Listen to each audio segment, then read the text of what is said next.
Hey everybody, it's Jay. Welcome back to the channel. Actually, maybe I should introduce myself. My name is Jay. I go by Mega J Retro here on YouTube, and I am so honored and privileged to be invited to host this year's Supportquest 2021. Guys, how are you doing out there? I hope everyone's doing well and staying safe. This is a very important event for all of us, and for fans of Ad Astra, and of course for everybody out there who has missed, meeting each other at conventions and geek-related events. This is really a very difficult time for us, pretty much around the world, guys. And you know what? Everybody out there needs to support each other. We're all in this together, guys. We're all going to get through this. But it really is very important for us to stay in communication with all of our friends and loved ones, and in particular, the community at large, which is definitely why we're gathered here today. So I want to bring in a special, I want to bring in someone else who can speak a little bit more about Ad Astra and what's happening with the event. What else is the future plans for years to come? And of course, one of the main reasons why we're here today. Guys, I'd like to introduce you to Michael. Michael, how are you doing today, Michael? Pretty good. Surprisingly well, actually. The weather's a bit gray, but we're getting a bit more freedom these days, so it's all good. So I want to thank everybody for coming. It's been a long haul, as Jay has said. A little bit of context. So Ad Astra, for those people that are joining us that are not familiar with Ad Astra, we are a speculative fiction membership-driven event. We run an annual convention. We've been running since 1979, and with the exception of 1 year where we had to change which season we were operating in, and with the exception of the COVID years, we have run continuously since then. So it's been a very privileged place to be able to help with Ad Astra and to participate. I am the vice president of the board. I've returned to the board about a year and a half ago. Paul Roberts is the president of the board, and the board generally looks after the strategic initiatives, and we consult with the convention chair, which is Jay, on direction and the specifics of any given convention. But Jay, as the convention chair, is he's the driver of the bus. So I really want to thank Jay for his work and his efforts in staying with us and helping drive us towards a new future. I wanted to also thank, we have many dear friends, and we've been very privileged over the 40 odd years of Ad Astra to have an enormous amount of talent come through and participate and to share their lives and share their work and share their thoughts and their time with the many members of Ad Astra that have come through and many of whom have remained. And we're particularly privileged to have joining us today Ed Greenwood and Julie Czerneda, who have been long-term Ad Astra supporters and extremely talented writers, successful, and they're going to be sharing some of their memories today. And we're hoping that we have a new friend in Peter Kenneth, and I think we're very privileged to have Peter join us as well. And I think that's it. There will be a time for Q&A at some other point. I just wanted to welcome everybody and to thank you for coming. And as Jay will point out, this is in many ways a fundraiser. It's a reconnection, a time for us to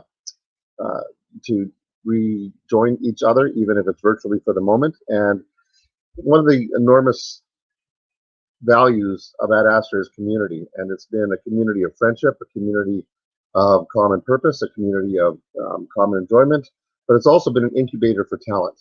And we, as I said, we've been very blessed with having many editors and very talented writers and artists and scientists and many other people, publishers, join us to share the wealth and to learn from each other. So with that, I'll turn it back to Jay, and thanks again, and hopefully we can see some support and move towards reconvening in person as soon as we can. Thank you so much, Michael. It really is one of the main reasons that we're actually gathered today. Michael, I know that, first of all, thank you again for being here today and spending some time with us. You said some great things about the event as a whole. Would you like to share anything about your time at Astra and what it is that it means to you? We'll have another segment to share a few more stories, but just before I let you go, I wanted to find out if you had any fond memories of that Astra that you wanted to share. Many. I confess, in some ways, I'm a bit of a Philistine. I have always been an avid reader, but when I started coming to conventions, it was because I had a passion for the art of science fiction and fantasy and speculative fiction.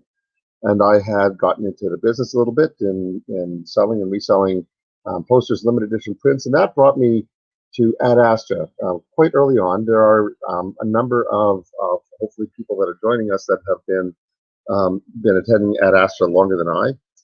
And I have historically just attended the vendors room, pardon me, the vendors room, the art show, the dance that we have, and a lot of the special events, but really hadn't attended a lot of the panels, and that has kind of evolved over the years. I think my fondest memory is just being involved with running it. I love convention running, and I love the community.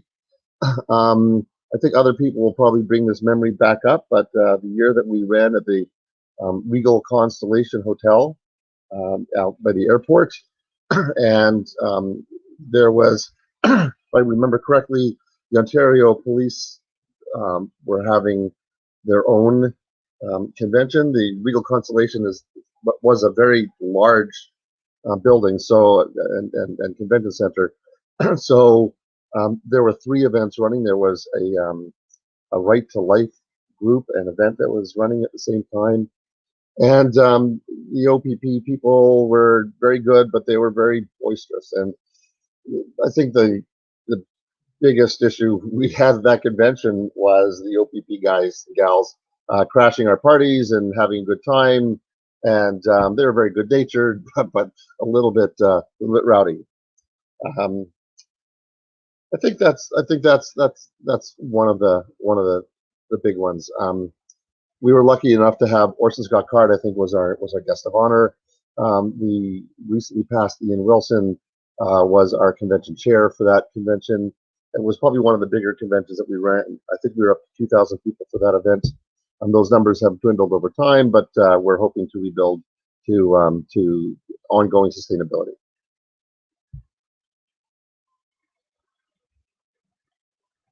There we go, live broadcasting, guys. What can we do? I love the little signals we get. But yeah, I have one other quick thing I want to sure, absolutely. Which is the tremendous support that we've had from the volunteers and on concoms, which is short for convention committees.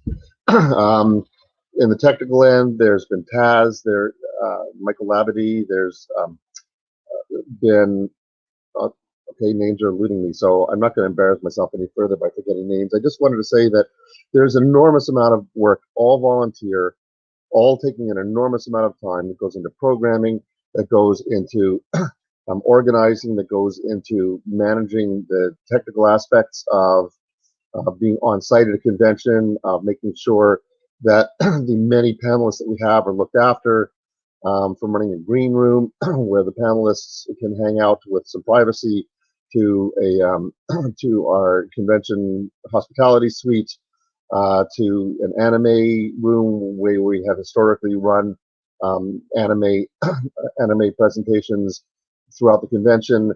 Just there's an enormous amount of work and a lot of goodwill and a lot of good people that have been behind Ad Astra, giving a lot of time, and that's what I wanted to finish off with. Excellent, Michael. Thank you so much for that. This has been a great opportunity for us to really reconnect. There are so many people around who work behind the scenes that a lot of people don't see, and it really oftentimes is a thankless job. And you know what? We obviously do want to thank all the volunteers, all of the convention committee who does all the hard work throughout the year to actually organize these events. Guys, if we haven't mentioned you at all, know that we haven't forgotten you. This is a big opportunity for us to actually thank everybody out there. The Facebook page is where you can find all the information about everybody who does all the hard work behind the scenes. Please, guys, definitely give us a like on our social media channels. It really does mean a lot. And I'll take the opportunity right now just to throw up a banner right now, guys. If you are able to, if you have the ability to, please think about supporting Ad Astra. Our committee here is committed to actually bringing wonderful events throughout the year. We are a geek-related event. We have been going strong since the late 1970s when we first started organizing and coming together as a committee to actually bring these wonderful geek-related shows, specifically to promote literacy, to promote science fiction, to promote fantasy, all these wonderful geek-related events that we all love, enjoy, and miss so much in this time where we just cannot gather together as a group. And these like-minded interests are what bring us together. These are really the times that we need to actually stay together as a community and try to help each other one last time. In order to do that, we do need some support to be able to continue with the day-to-day operations. Anything that you can help with, it really is very much supported. But please understand, it's not an obligation. We're not asking for you to do anything. It just is really important for us to try and continue these operations. Last thing, I'm sorry, Jay. Sure, of course. As I'm doing this very ad hoc, there is one name in particular that I should mention. David Warren, if you're watching today, you'll appreciate the irony. David Warren was one of the founding members of Ad Astra, and he has been the convention legal counsel for these long 42 years. And there have been many times where the convention has inadvertently left David off of our masthead. So I thought that today we'd make an exception and make sure to explicitly acknowledge David's longstanding service and his help. And thank you very much, David, for the work and support you've given us from the beginning. There have been a number of people that have made some donations, and a few that have been quite healthy, but they did not specify if they wanted their names to be shared and acknowledged. So we're sorting that out. I know that Jay may talk a bit about this later, that we will have some acknowledgments and a place to acknowledge the kind support that we may receive. And I just wanted to acknowledge them. If you're listening today, we've seen what you've donated. We appreciate it. And we'll be in touch to see how you'd like to handle acknowledgement. And thank you very much. Have a great day with all of us, guys. It's going to be fun. Absolutely.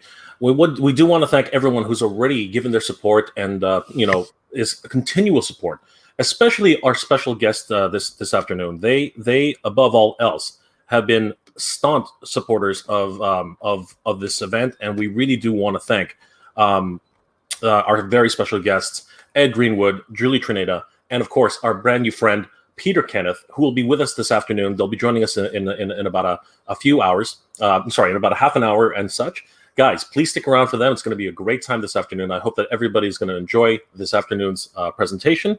I do want to thank one more time Michael Green for joining us this afternoon. Michael, thank you so much for letting us know about what's happening with Ad Astra, the plans for the future, and of course, thanking everybody involved for helping to make this wonderful event throughout the number of years that we've been going strong.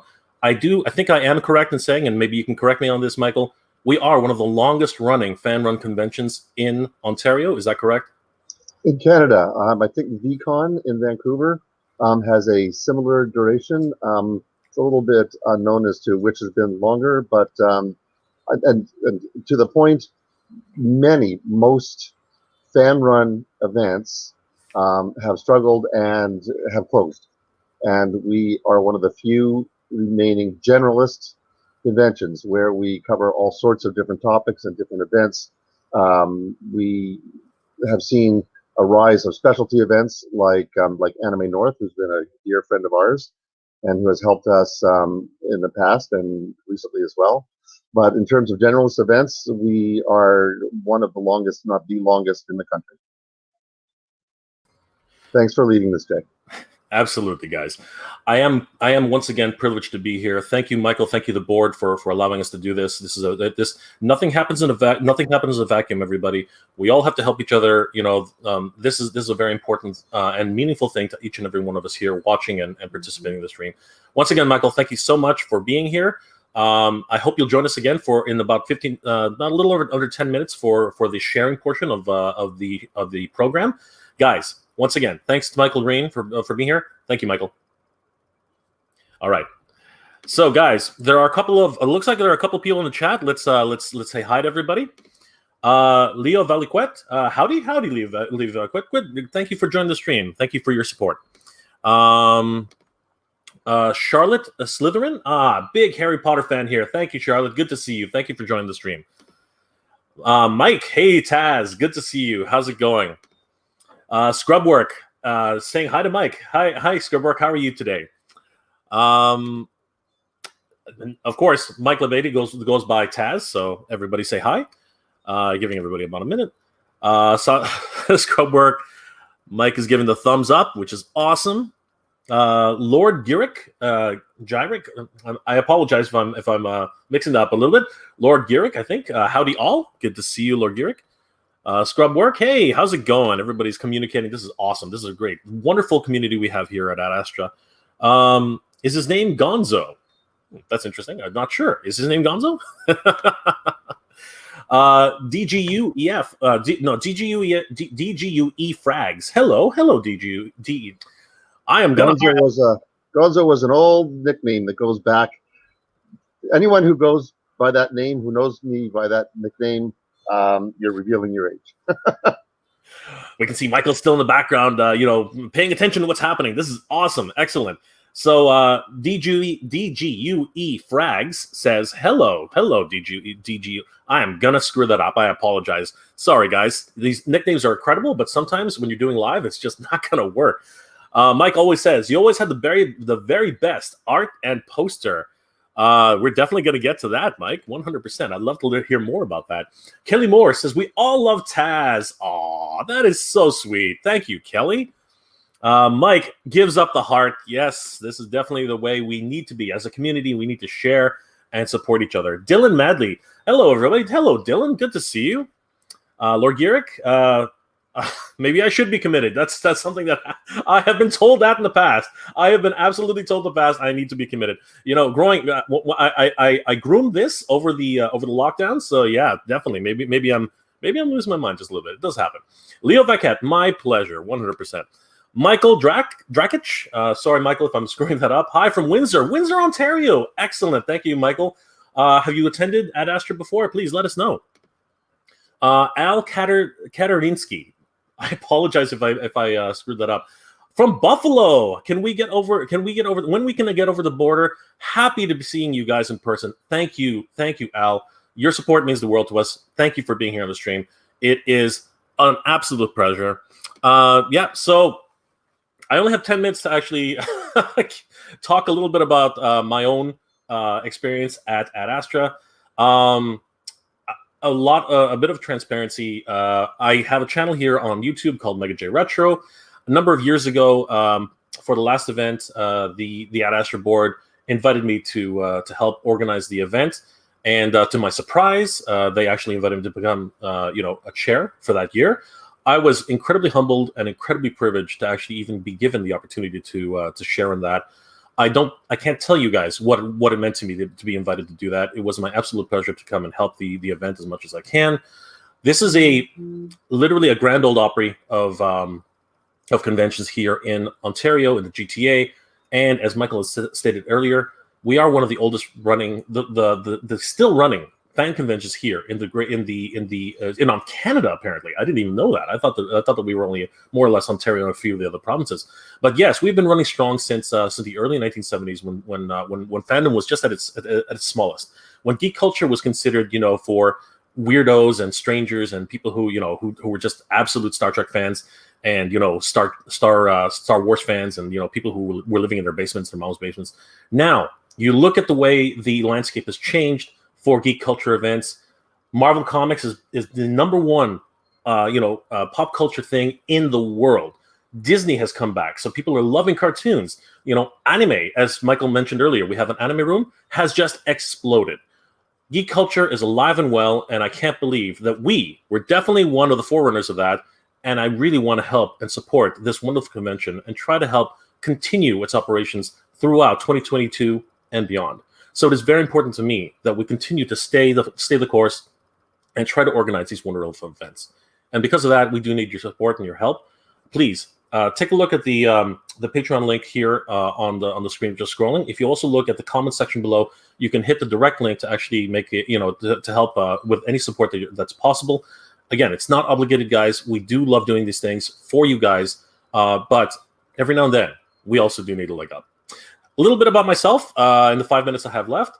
My channel is all about collecting toys, geek culture, anime reviews, toy reviews. So I just wanted to share a couple of things that I have with me that I think some of you will enjoy.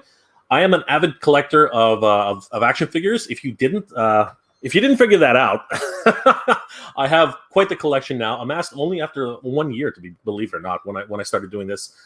Just when the pandemic hit, actually, to be perfectly honest with you, we were all trapped in our homes, and I kind of got stuck and wondering, what am I going to do with myself? The minute they let us out and back into the wild, I started looking and hunting for toys, and it's been my absolute obsession for the last year and a half. I wanted to share a couple of my finds that I had the other day, specifically about a show which I am absolutely obsessed with. I don't know about you guys, but I've rekindled my love for Star Wars thanks to The Mandalorian. The Mandalorian has literally rekindled my passion for Star Wars, and I'm loving the show. But subsequent to that, which I couldn't believe, I actually got into the Bad Batch. And I remember thinking, well, what's the Bad Batch? It's part of the Clone Wars. And I was like, man, the Clone Wars didn't really do it for me. I started watching the Flash animation series. It was kind of okay. Then I started looking at the 3D versions that came out later in the 2000s. The character designs kind of really turned me off. So it sort of like left me in the lurch in terms of like trying to watch these episodes. I kind of like abandoned it after a while. After watching The Mandalorian, they announced the Bad Batch, and I was like, you know what? I think I need some more. I need some more Star Trek in my life. I really need it. So I started watching the Bad Batch, and I couldn't believe it. It blew me away. I have to say, the stories that are outside of the Jedi realm seem to be more interesting and more connected these days, because these clones, apparently, who would have thought that watching a bunch of clones would be engaging? They seem a little bit more relatable than Jedi, who are all powerful, all knowing. You can wield lightsabers and use mystical magical forces. I really can relate to guys like Hunter, Crosshair, Wrecker, and what's it called? Omega. Omega to me right now is one of the highlight characters of the show. So I wanted to, in the 5 minutes I have left, I did want to share with you guys some of my pickups that I was able to get from Toys R Us. So for all of our viewers in the US, congratulations, Toys R Us is coming back to the US. I hope you guys are really excited about that. There's the news bike just came across my desk the other day. Toys R Us is coming back to the US. It's going to be in conjunction with Macy's, but heck, Toys R Us anywhere is such a great opportunity, right? We in Canada luckily never lost Toys R Us. Toys R Us is still with us. So I wanted to share some of my pickups with you guys, and specifically about what I got from the Bad Batch. So yeah, really excited about this. As I said, I'm a huge fan of The Mandalorian, and my first pickup that I picked, I did this in the video earlier if you want to go check it out, but for this particular live stream, I wanted to share these with you. Guys, over at Toys R Us, I was able to pick up Bo-Katan from The Mandalorian. This is actually the actress who and this is fun trivia, this is the actress who plays Bo-Katan on the show, but she's also the actress who portrayed Bo-Katan in the Clone Wars series as well as Rebels. This is an awesome pickup. I love the facial likeness. Unfortunately, my camera doesn't zoom in very well. But yes, comes with her Mandalorian armor, blasters. She is a wonderful figure. Super excited to have this in my collection. Guys, if you can find Bo-Katan in the wild, I really suggest you do go hunting for her. One of my absolute favorite pickups in this collection now, because again, at one point I was kind of like, I don't really like Clone Wars, but now she's become one of my absolute favorite characters in the series. Yeah, I was able to pick up Asajj Ventress from the Clone Wars. Man, she was an awesome character, really sinister. Ended up with a really, unfortunate fate, but you know what? She's awesome. Guys, if you were able to find Asajj Ventress in the wild, definitely pick her up. Do not miss that opportunity. Now, getting into the meat of my pickup for this particular hunt. Oh man, this super excited me, guys. In the same hunt, in the same location, I picked up the Elite Squad Trooper from the Bad Batch. So I'm not going to put too many spoilers out there, but these guys play a pivotal role later in the series. Definitely check it out. If you haven't seen the Bad Batch yet, guys, definitely have a look at the Bad Batch. I think you guys are really going to enjoy it. And then, my absolute favorite, my absolute most two anticipated figures of the line that I picked up. Oh man, I have to say these guys really were very important for me to grab. There's Crosshair from the Bad Batch. Man, he plays the most important role in the series. Guys, if you ever get an opportunity to grab Crosshair, the sniper, definitely pick him up. Hopefully, you guys will be able to find him in the wild. And of course, my absolute favorite character for the moment, anyway, in terms of what's been available, my Manhunter. Man, it was so great to find this guy in the wild. Seriously, he's an amazing figure. The hyper real sculpts are getting really amazing in terms of like the detail, the attention to detail they have. You know, his Bad Batch armor, the blaster, and of course his vibra knife. Guys, definitely get out there. Definitely try and hunt these figures down. If you're a collector of Star Wars action figures, here in Canada, we are very lucky that they are showing up in Toys R Us. So, guys, once again, thank you so much for letting me show that with you guys. Now, why don't we get back to Ad Astra? But thank you again, guys, for inviting me and letting me host this event. It really does mean a lot to me. Once again, if you could please consider supporting Ad Astra at our Patreon page, which is scrolling across the screen. There are links to all of our support pages in the description below. Guys, thank you again. I really appreciate it. But at this time, I would like to bring in some other friends of the event, and I think it's time to really relate and maybe even share a few awesome memories that we've had throughout the years at Ad Astra. Guys, let me bring in a few guys, a few friends who have been instrumental in helping with the event throughout the years. I want to bring back, of course, Michael. Thank you again, Michael. So Michael's back. You're on mute, by the way, Michael. So remember to unmute yourself. I don't know why it says see it's the thing says you're on mute. I don't know why. Can you speak? You are muted, Michael. There we go. There's Michael. And of course, we want to bring in another Michael who goes by Taz. Hello, Taz. Good to see you. Hello, everybody. Little heart for you there, Taz. There you go. A little heart for you. Taz has been instrumental for us to help us with our audiovisual pretty much needs. He literally solves every single problem we ever had. Thank you for joining us, Taz. Wonderful to have you here. And honestly, we can't be a convention without growing and having new members. And of course, I blame this guy for actually introducing me to this wonderful world that we are here in, and this wonderful family that we have here at Ad Astra. My good friend, Zalman, good to see you, my friend. How are you doing today? You're looking all. I'm okay. You're looking all shagadelic there. Are you looking great? So, guys, let's have a little bit of a discussion here. Let's talk a little bit about Ad Astra and what it means to each of us, and some fond memories that each of us have. And I'll also at some point bring up some memories that other people who have been on our Facebook have been willing to share, and we'll just talk a little bit about that and share a little bit more. So, guys, how are we doing today? Taz, how are you doing, my friend? I'm currently at work on a break, thankfully, and lots of time so that I can come on and just put my heart out here about our convention. So it's been very lucky that I'm able to do so, and I'm happy to be here and talk with you guys. Thank you so much. Zalman, how are you doing today? I'm doing okay. Just relaxing. Excited to be here. All right. So after his birthday, isn't it? Oh yes, that's correct. Happy belated birthday, Zalman. I did say so. I said so yesterday. Taz is always on the ball with that. Always number one. So Michael has already related his memories for us today. Why don't we start off with the two of you, and then Michael and I will jump in afterwards. Okay. You got something, Zalman? You're the newer one. You should have some things you can remember better than me. Well, I mean, I might remember things better, but you have more things to remember.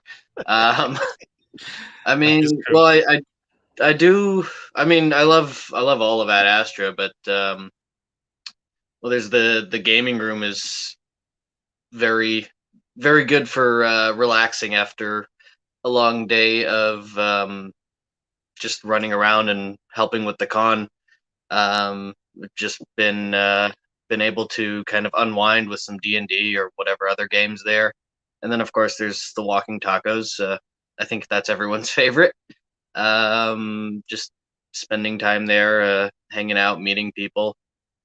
It's really something I'm looking forward to. If we can get this back up and running after all the COVID stuff is done. I need some clarification. What are walking tacos? Tell.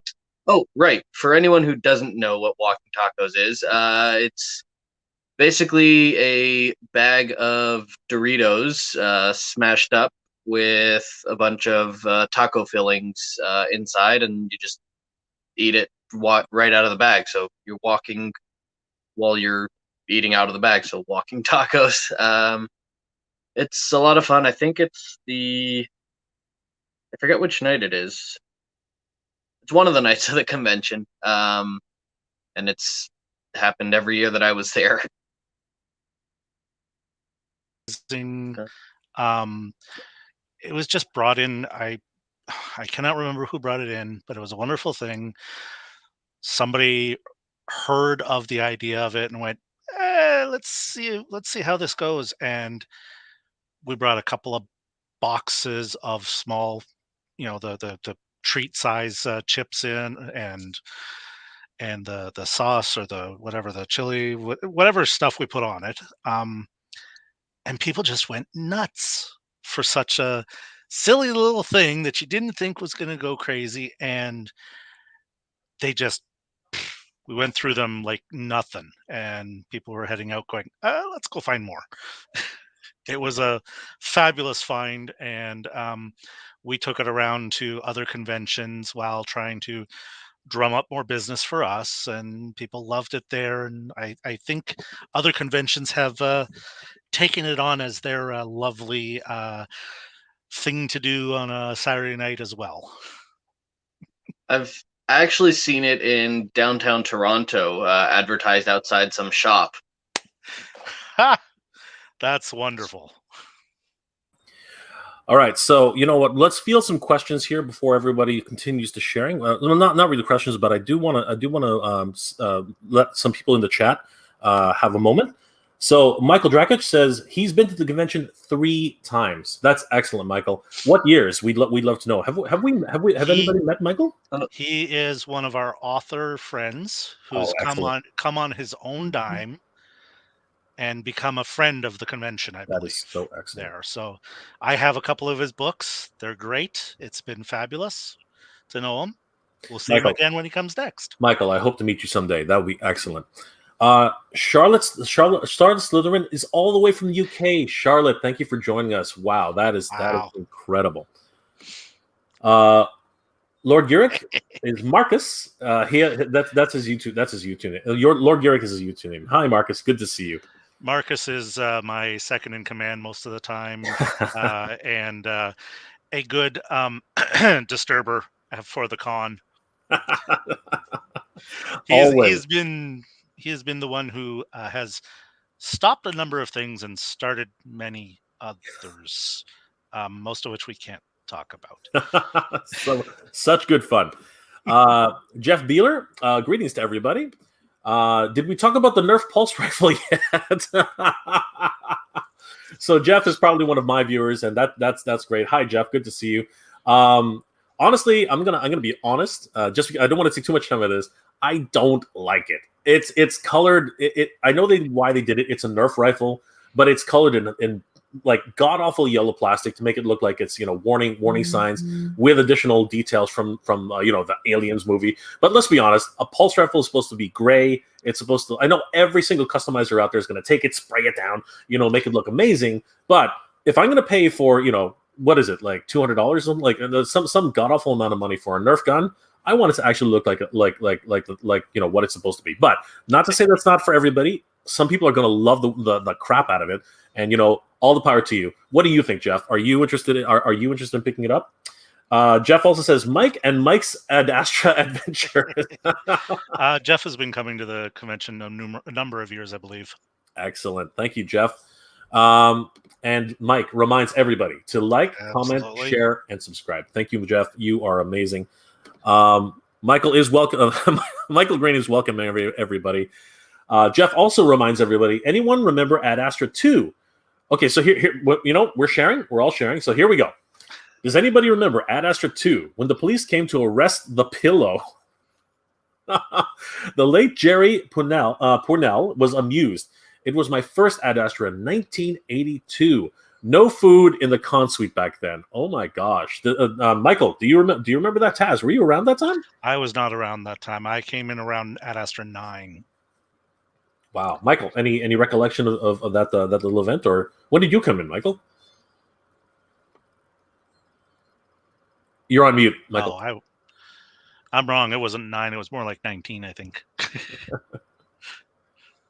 Any recollection of that, Michael?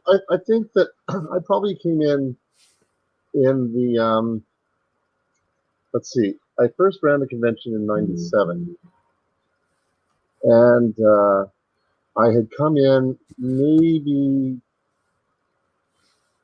in the early '90s. I don't think I was I was, like I said, I was not as long term and involved with either as attendee or organizer as some others. But I think that I had come in. Let's see, about early '90s. The first time I came in to actually help, one of our convention chairs, Joseph Wilson, who was chair for about 4 or 5 years, about 4 years. I'd have to check. I think it was about 5 years, yeah. Yeah, he and the last couple of years of his running it, he was ably supported by Mary Ellen Casciato, Yep.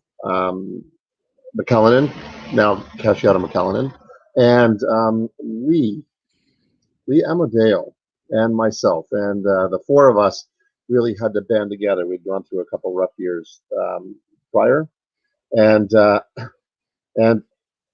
Joso brought me in because he needed a head of security, which has subsequently been renamed as our liaison group, or what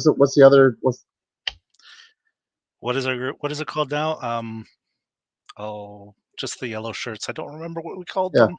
We gave them yellow shirts because red shirts were too obvious. Yeah, it's like the rapid response. That's not the it. rapid response team, but something similar to that. I came in and I remember back in those days, we had kind of 24/7 liaison people just going around and kind of helping people out and making sure there was a relative lid on things. And the convention actually has historically been very well behaved. Wait, is it? There are some instances that are not quite so well behaved. But that's very true. But in general, wait, is it the others? the Yes, Ad Astra? very good. ARC, yes. ARC.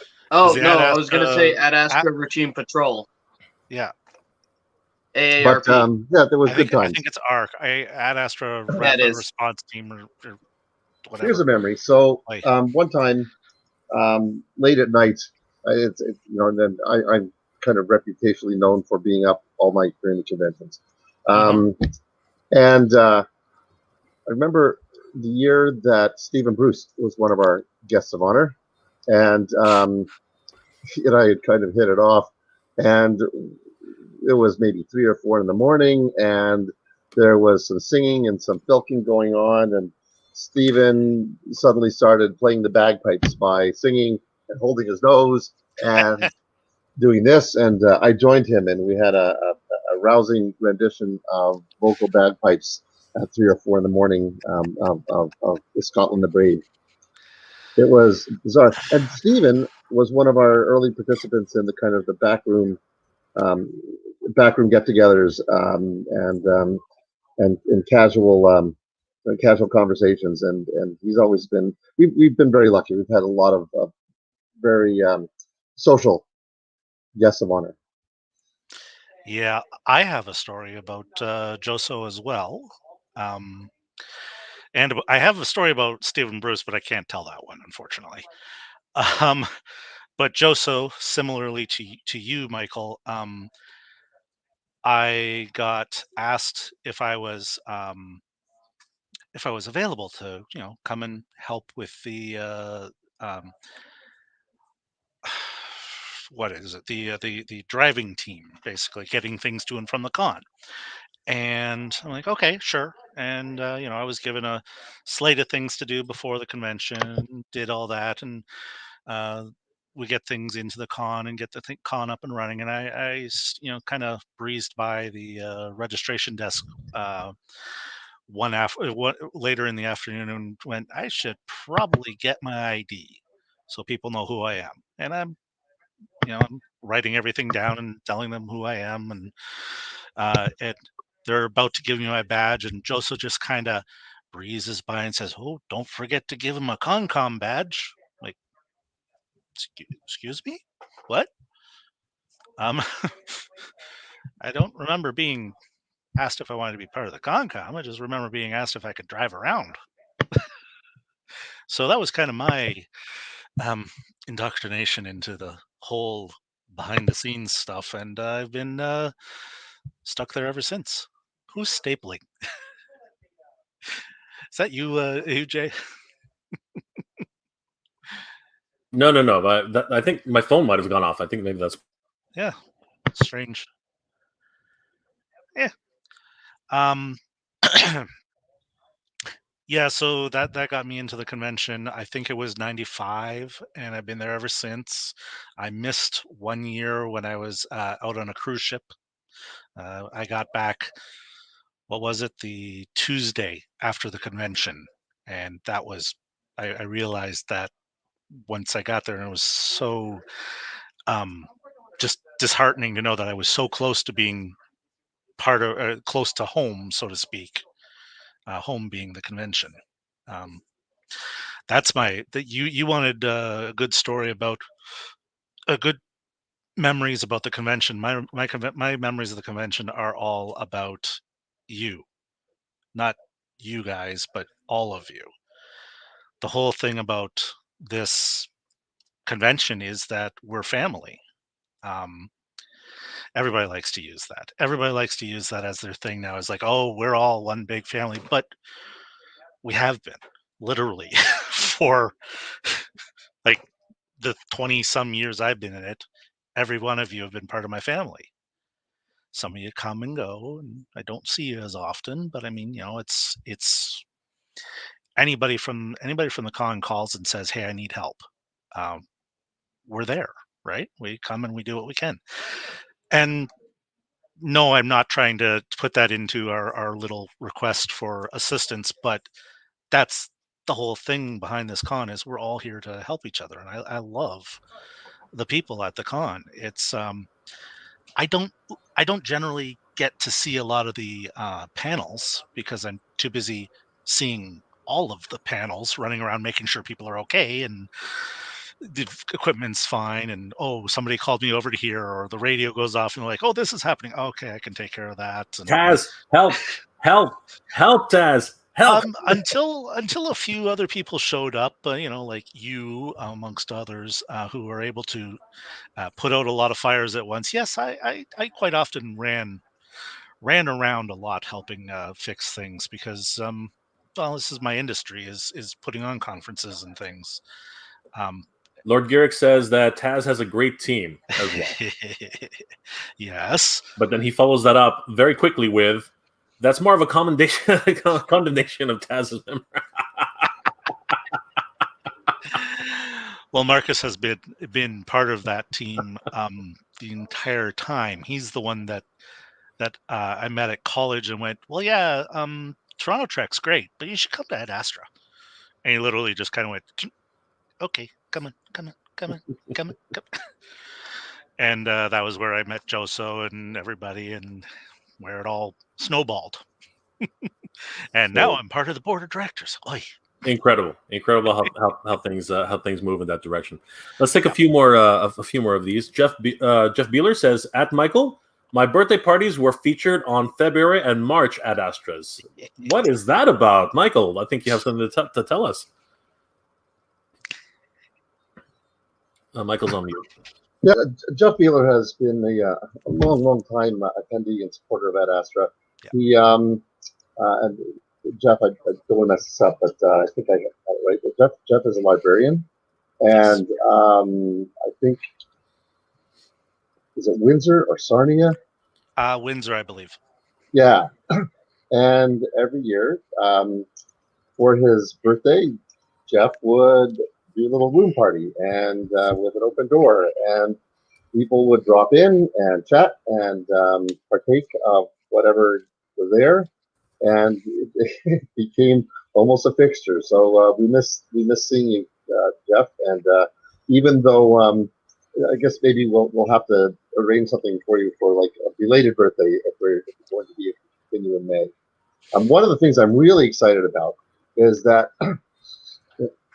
okay, so historically, Ad Astra originally ran during the summers, and we ran over the Father's Day weekends, usually, because that's the time where we could get a good deal from the hotels. Then sometime in the mid-90s, the hotel industry in Toronto was really heating up, and maybe for the first time in 20 years for the hotels. And it became increasingly obvious that we were not going to be able to afford to run in on the Father's Day weekend. So we made the very difficult decision to run in the winter. And the only time we could afford back then was in late February. And in Toronto, even though our weather is relatively mild compared to some other places, there's definitely weather risk in that time of year. And and so we eventually moved to February. Then, as we kept ourselves established with one hotel or another, we were able to push a little bit further out, and the latest we could finally get into the spring was April, the last week of April. And we always knew that we needed separation between the winter, Christmas, Hanukkah, and other celebrant break and Ad Astra. There's a real, everybody's time is pressed on the organizing committee. It's very difficult to get the marketing done, get everybody coordinated. So the further out we could get from January 1st, the better. And the latest we could find, we ran to a hard wall at the beginning of May, because that was the beginning of wedding season for most of the hotels. And we were finally able to negotiate with one of the hotels that we run in May. And that's very exciting. The problem with running in April is that it kept on running into the exam time for all the university and college students. And they had historically been a very big part of what we were and helped feed into the Ad Astra community. But for a long time, they were virtually excluded because of the timing. So now that we have been able to run in May, or anticipate being able to run in May, it's very exciting that we may be able to do some outreach and to get some of those younger people back in, and there's a real market there. And I know that when I was younger in that age, and others, Ad Astra was a great time, a grand time. Incredible, just wonderful. All these wonderful, great memories. You know what? I did want to take this opportunity to thank everyone so far who has contributed to our Patreon. I'm not going to say the full name. I'm just going to say the first name, and then we can actually talk about if anybody doesn't want to be publicly acknowledged. That's fine. Right now, I do want to take this opportunity to thank everybody who has been so generous. I want to thank Paul, Agnes, Lisa, Michael, Beverly, Jeffrey, Mary, Kat, Elizabeth, Janet, Cameron, Daniel, Stephanie, Dasha, B. Ross, I'm pretty sure I'm okay to say that, Jillian, and our newest patron who just donated. Thank you so much, Al, for your wonderful donation. It really means a lot. Thank you so much. Guys, I think this is wonderful. Thank you so much for sharing your memories. There are a few more comments here. Let's see if we can identify some of these wonderful people who have been patient and waiting for to hear their names. Sorry about the wrong one. Here we go. Oops, sorry. Oh my gosh, the chat's been going crazy while we've been talking. Hold Holy crap! Actually, I got to find out where we are. Okay, Star Corcona, aka Jade, says instigator.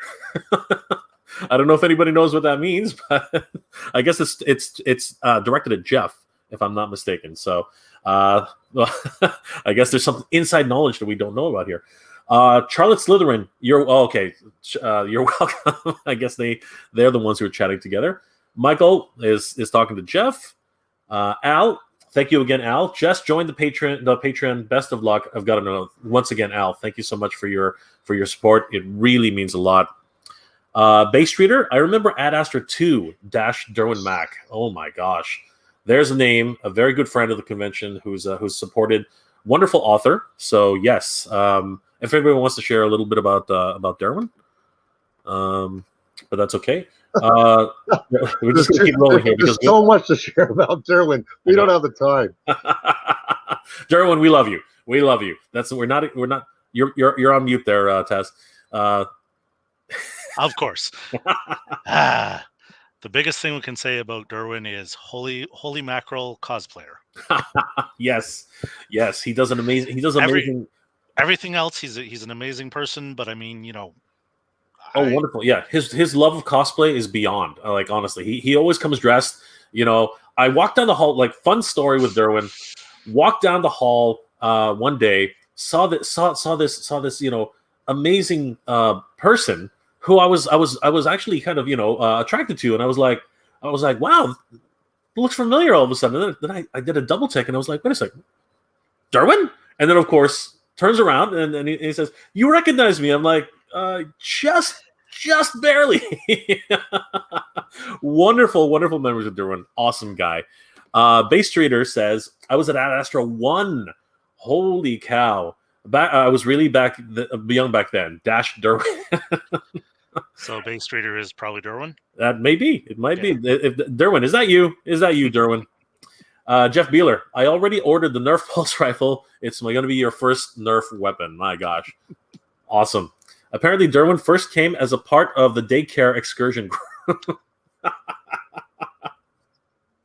Everybody has some inside dope on Derwin. This is great. Michael says, I'm curious as to any planned changes in the convention. I know the location has been a big discussion point. Michael, I don't think we can tackle this too much today, but if you'd like to just take a moment and maybe answer that question. Sure. We've certainly discussed it. I think it's been difficult for us to find our way in terms of what electronic presentations are going to look like and how they may impact the future. I know that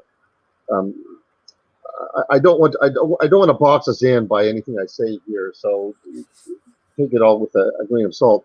But I would imagine that we'll see some more live streaming, that we'll see some more virtual outreach. We've been thinking a little bit about how to be able to bring people in from out of the geographical range. At Astra, it was astonishing. We used to have people that were just fans and attendees that would fly in from California, that would come in from New York, that would come in from the U.S. Southwest, and that's a lot of commitment. And as we all know, that can be expensive. Not everybody can do that. So it would be really nice to be able to bring in people from outside of the kind of the easy travel communication range of Ontario. I know that we began to dabble a little bit with some live blogging for a couple conventions. I could see that. I remember, and Taz, you can maybe talk a little bit about when we had arranged. Michael Moorcock was one of our guests of honor, but for health issues, he could not physically travel at the last minute. So we arranged to do one of the very, very, very early on kind of the hookups to do that. It was difficult. It was challenging. Taz made the very best out of a difficult situation, but I imagine the technology is much easier these days. It was very much a challenge. It was a challenge I was more than happy to try to live up to, because that's what we needed to do. It was great fun. Hi, Julie. Look who it is, everybody. Look who's decided Running to down the hall. Julie, great Hi, to see you, Julie. Julie. How are you? I'm fabulous. This is so wonderful. It's just great seeing your faces. Hello, everyone. It's so great to be able to reconnect. This is a blessing. Honestly, this is the technology has saved the day, right, Taz? It's done it again. Can't believe it. Well, I think Taz always predicted that. Well, it's the technology has saved my life because that's what I'm doing. I basically went from over here doing live presentations to going, okay, turn over here. Now I'm doing these, which is funny where I left my mic off a few minutes ago because even I can do that. Oh my God. Oh, look, I'm on mute now. No. Julie, welcome. Michael. It's so nice It's to great see you, to Julie. see you. I is wonderful. remember Julie Czerneda's, I think it must have been your first convention, and wide-eyed and excited and engaged and effervescent. So And the I only was thing, wearing a suit and I had my briefcase because I thought it was a convention like a science convention. So I was there to be professional until everybody started telling me what a great costume I had. And I went home and changed into my Yoda shirt. oh, that's brilliant. You know, I related to you right away because I always had a reputation of being buttoned down. So I really appreciated not being the only buttoned down person attending. And the only thing that's really changed from that first convention is perhaps you're a little less wide-eyed, but you're still effervescent. Your energy and your sharing and your presence is always appreciated, and it's always made me feel better. It's the hugs. I can't help it. Everyone hug. Yeah. It's like COVID hug. COVID hug. All right. Well, I gotta go. On that note, thank you, Isaac. Zalman, for reminding us. So, guys, this has been wonderful. You know what? We're gonna let Zalman go, and I think if Julie, you don't mind, maybe we can just continue this little bit as long as Taz is around and Michael. And if you guys don't mind, share some memories. Let me just do a quick introduction to everybody. Zalman, thank you so much for sharing your memories. We will see you again.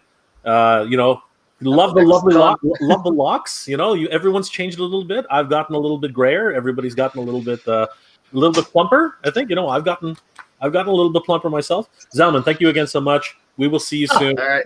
All right. Talk to you Cheers. soon. I've been working out, I say. All right. So you know wish. what?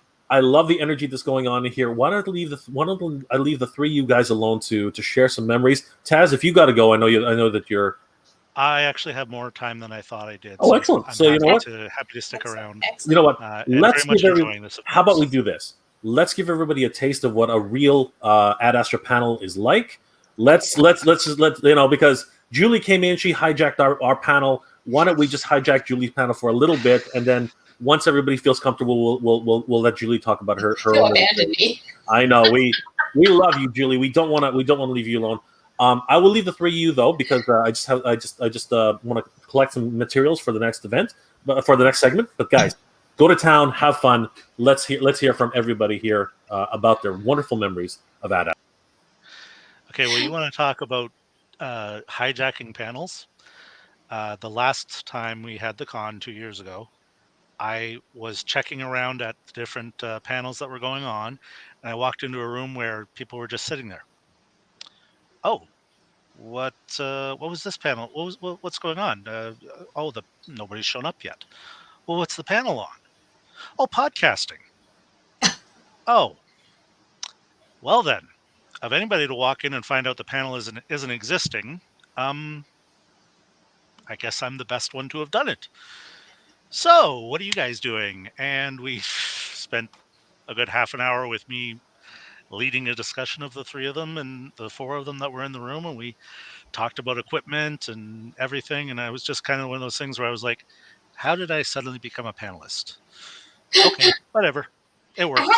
I hadn't actually seen you, like your face, at the first few conventions because you were in the back at the masquerade in the dark, and you'd be doing all the important things, and we'd all be looking around, and then we'd do all of our silly stuff to get the masquerade rolling because it was always wonderful masquerade. My favorite thing.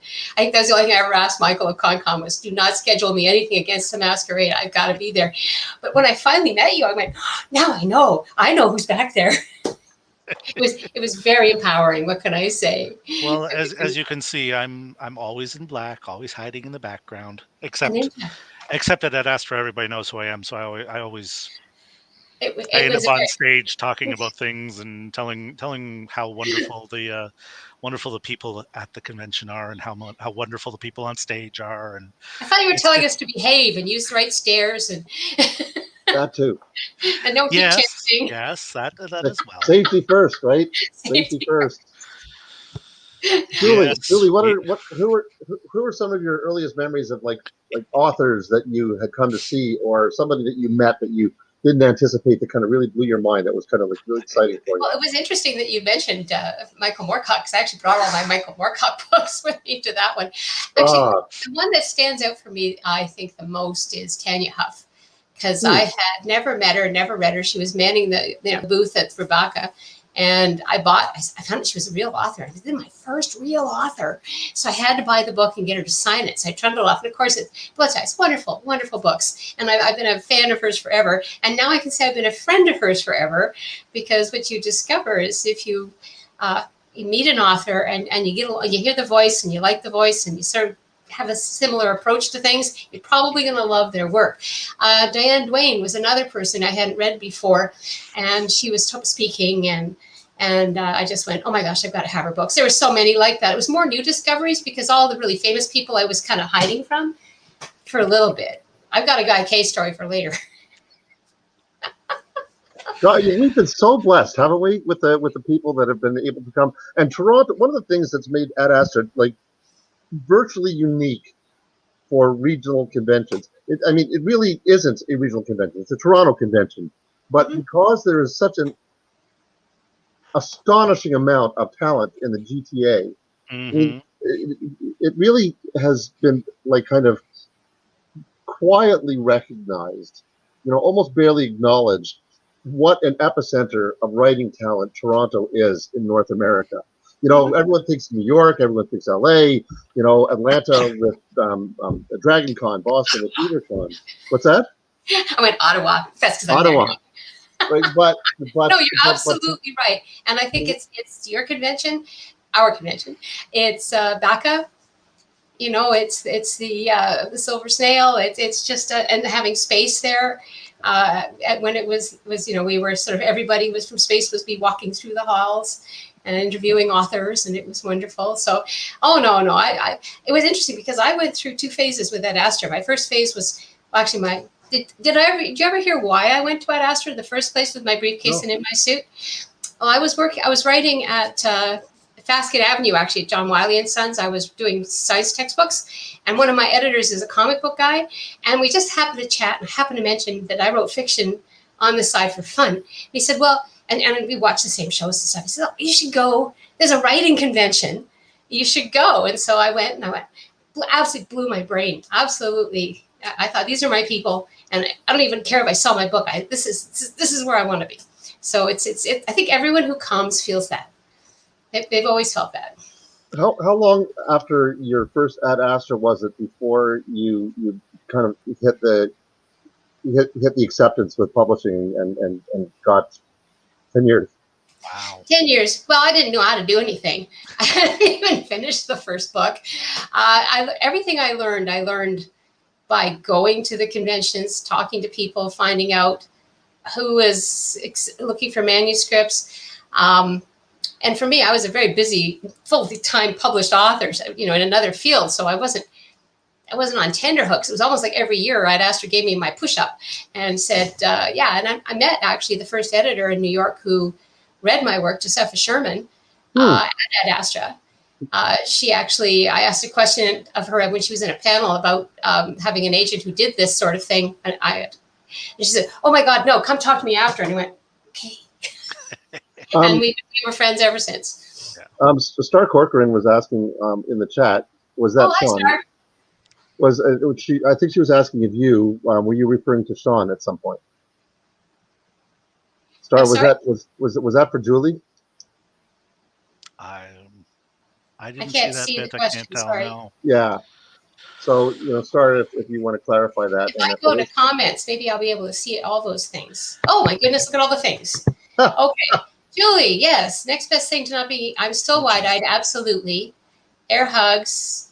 And was that Sean? No, that was not Sean. Not to Ad Astra. There we go. Yeah, no, I got it. She's still wide-eyed. Oh, totally. I totally get all giddy and excited. I even did laundry just before this, so I get in that mood. And you have a writers group, is that right? I don't so much have a writers group, but I'm glad you brought that up, because I was active online from when my first book came out with SFFnet.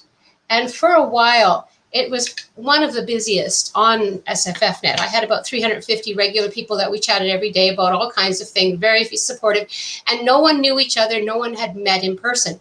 We met at Ad Astra because you kindly said I could have a pizza party.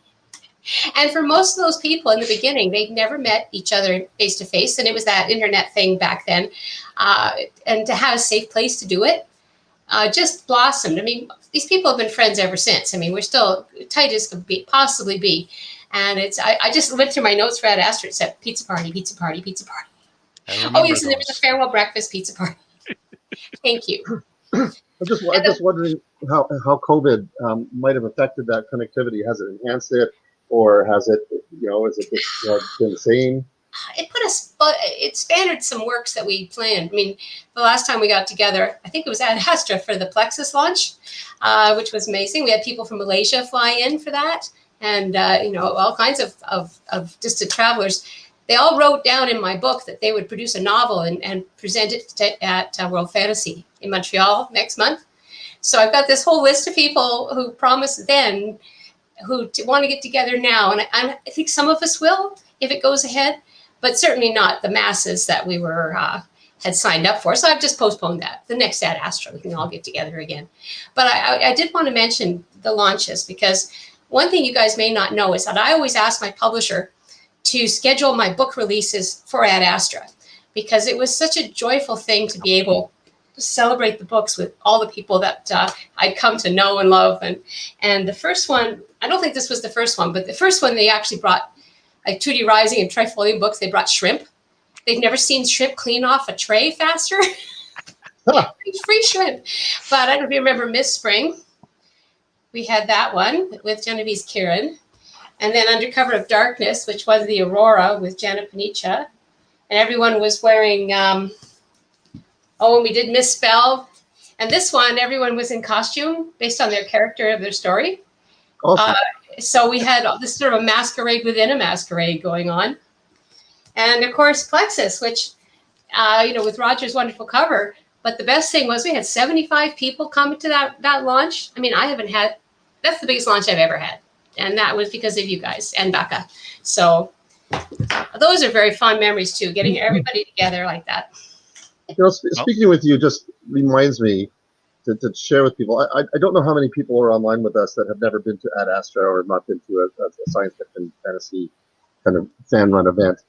But how big fans authors themselves are. Huge. And one of the real joys and features of Ad Astra is not just the shocking number of authors that just come, not just the 50 or 60 published authors that often participate in panels, but how much they relate to each other, and what a great energy that comes from being able to hang out with that sort of talent pool, people you admire, maybe people that piss you off, all of that, and some of the biggest, sci-fi, old school fans I've met are authors. Look at Ed Greenwood, Julie, Rob Sawyer. I mean, Rob just could go on and on and on about Star Trek and so many other things. And perhaps it's part of that passion of being a fan that gets authors so engaged with their own work and with the broader community. I mean, Ad Astra has always been really good for connecting people with a broad community. And I think too, certainly if anyone asked me as a new author that was anxious about going to a convention and dipping their toes into talking to other writers, this is where I would send them. every single time. This is where I would send them because, we let our kids run around. I mean, who cares? It's a safe environment. It's welcoming. It's friendly. And I think the one of the best things about it is, as you say, this synergy, because people are there to talk about what they love. They're not there to say, I didn't like that. They're here to say, did you see that? And if you're lucky, they'll say, and that person made it. So go see them.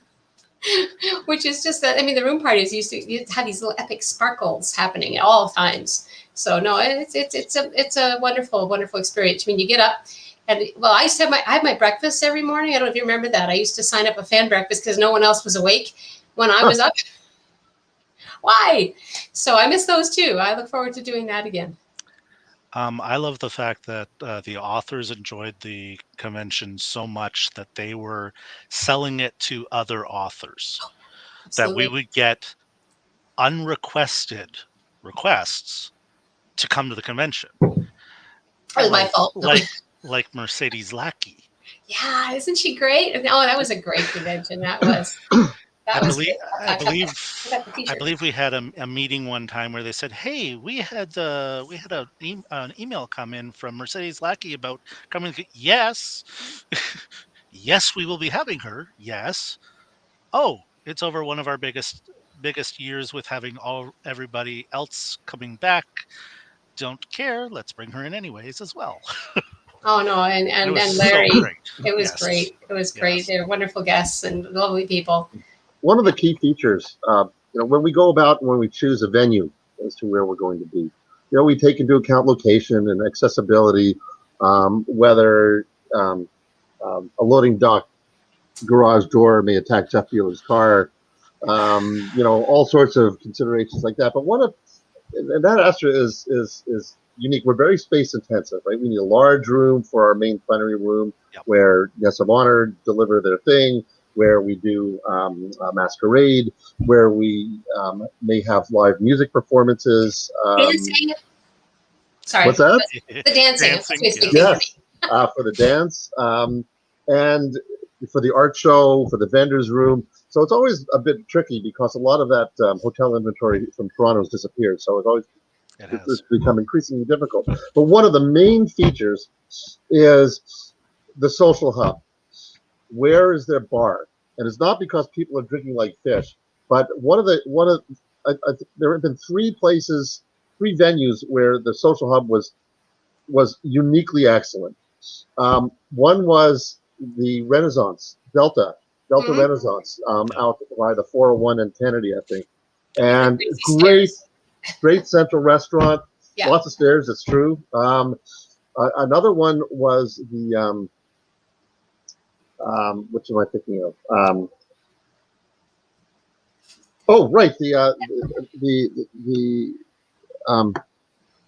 The Sutton, the one out that we've run in recently. The Sheraton? The Sheraton, thank you. A great bar area, lots of places, and the amount of business that gets done, author business, publishers come, just interaction is astonishing. But I will say, and I'll have to duck Jeff throwing things at me next time we see each other. I think the best hub though was at the Toronto Don Valley. It was right in between where the small panel rooms were and where the main rooms were and the vendor room, and it was really central.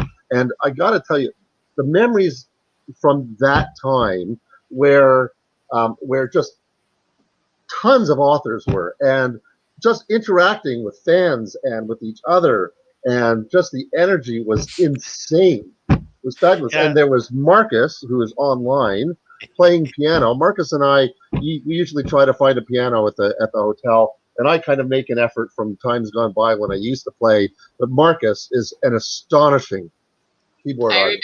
Astonishing. And let's not forget, sometime when he's playing, Derwin would walk by with those gorgeous legs. And I still remember him actually stopping an entire tour bus load of people coming into that hotel, that Don Valley Hotel. As he was walking by, I think he was Monica Lewinsky that year in the masquerade. And every single one, and they're just... How many times has Derwin Mack, we're talking about him in front of his back,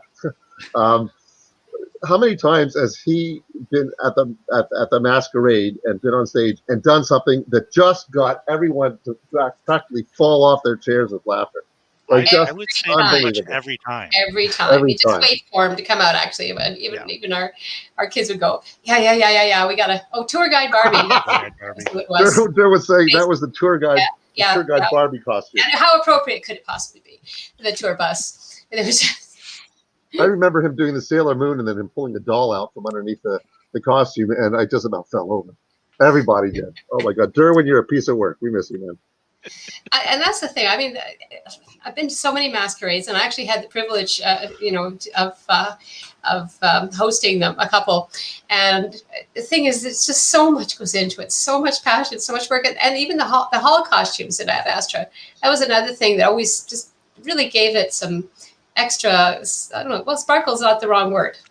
Actually, that's true. And I think Michael had asked earlier about like plans for future. Some of it is not going forward. Some of it is a little bit of reach back. I think that one of the things about Ad Astra is it being a generalist convention. So we have had a masquerade. We have, we do an anime room. We do have an art show. We do have a dance, and we have a tremendous number of panels. We have science-based panels. We have panels on media and television shows. And Toronto, again, another phenomenal hub. So many science fiction properties and shows are shot out of Toronto, and there's such an insane amount of talent from showrunners and script writers and all of that talent that comes that we get when we can get them to come.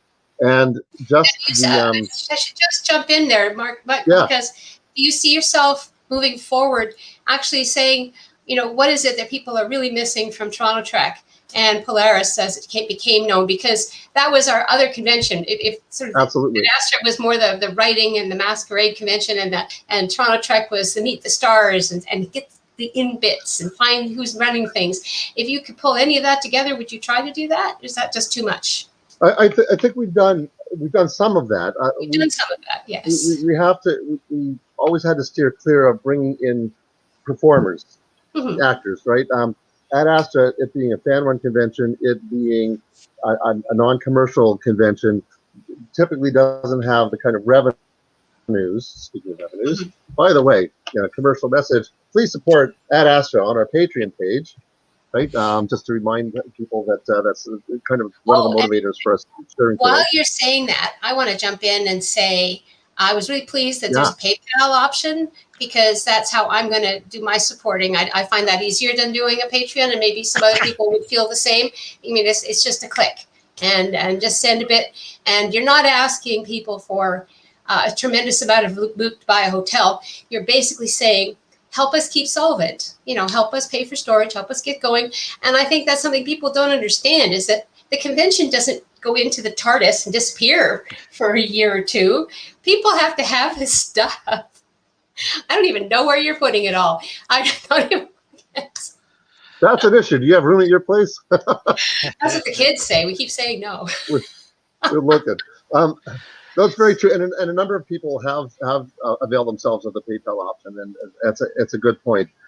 We've been lucky, very fortunate that people have availed themselves of both of those potential streams for support, and it's all good. And whatever it is that somebody can afford or help with, it's any amount is helpful, and it's really towards a large community. It's all volunteers. I mean, no one in this group, no one here gets anything out of it excepting more gray hair, a little bit lost hair, all of that. Right, virtual hugs, right? Lots of love.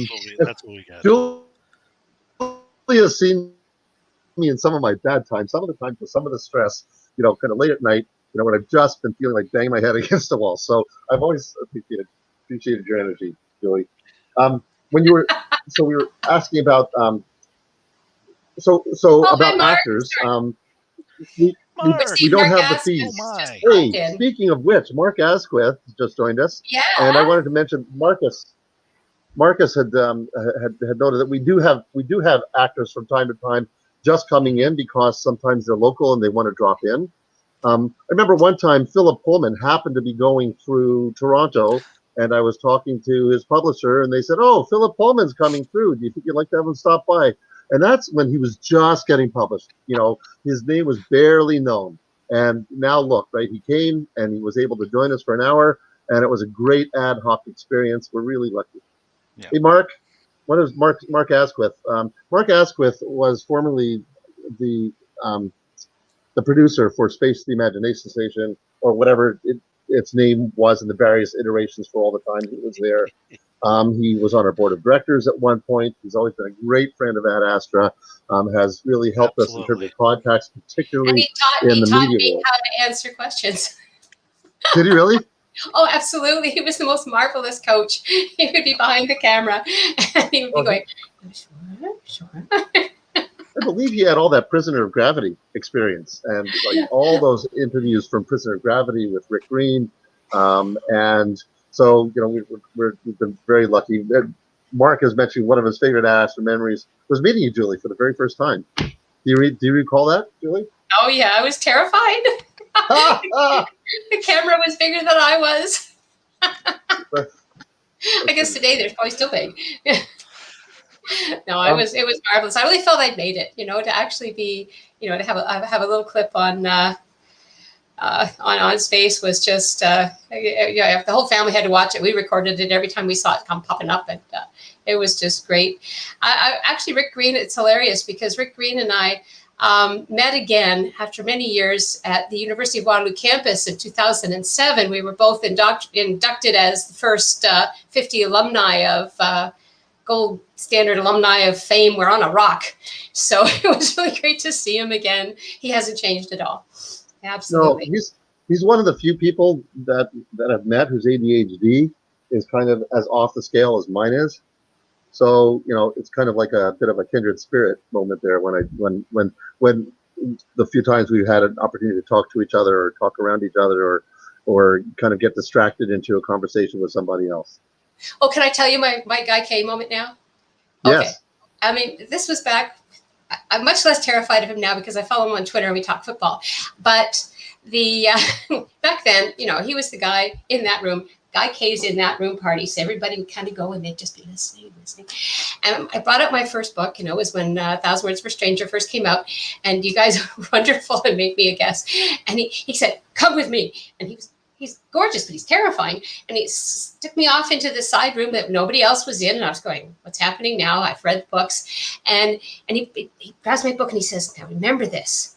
You're going to have an aunt, and she's going to think that the person you are is reflected in the work. And he went on to describe how, you know, he did have a relative, an elderly one, who just absolutely thought he was some kind of rapist or a horrible person after reading his work because he depicted it so vividly, which is, of course, what you do as an author. But sure enough, the next summer, my aunt read the book and she said, don't ever show me anything like this again. I'm glad you've used the English language, but no, this is not for me. So, but I was prepared. Guy had told me. So I think the first I've always been particularly grateful for Guy coming. I think that he marvelous. Is a little bit on the shy side. I don't want to speak out of turn, but he tends to be quiet. But he comes at Astra. Sometimes he's not even on panels. He just comes and he shows up in the car and he just likes to hang out with people. And such chat, presence. Right? Yeah. Yep. He He really often does. You feel smarter being in the same room. Yeah. Absolutely. Absolutely. Yeah, the first time I realized it was him, it was like, wait a minute, what?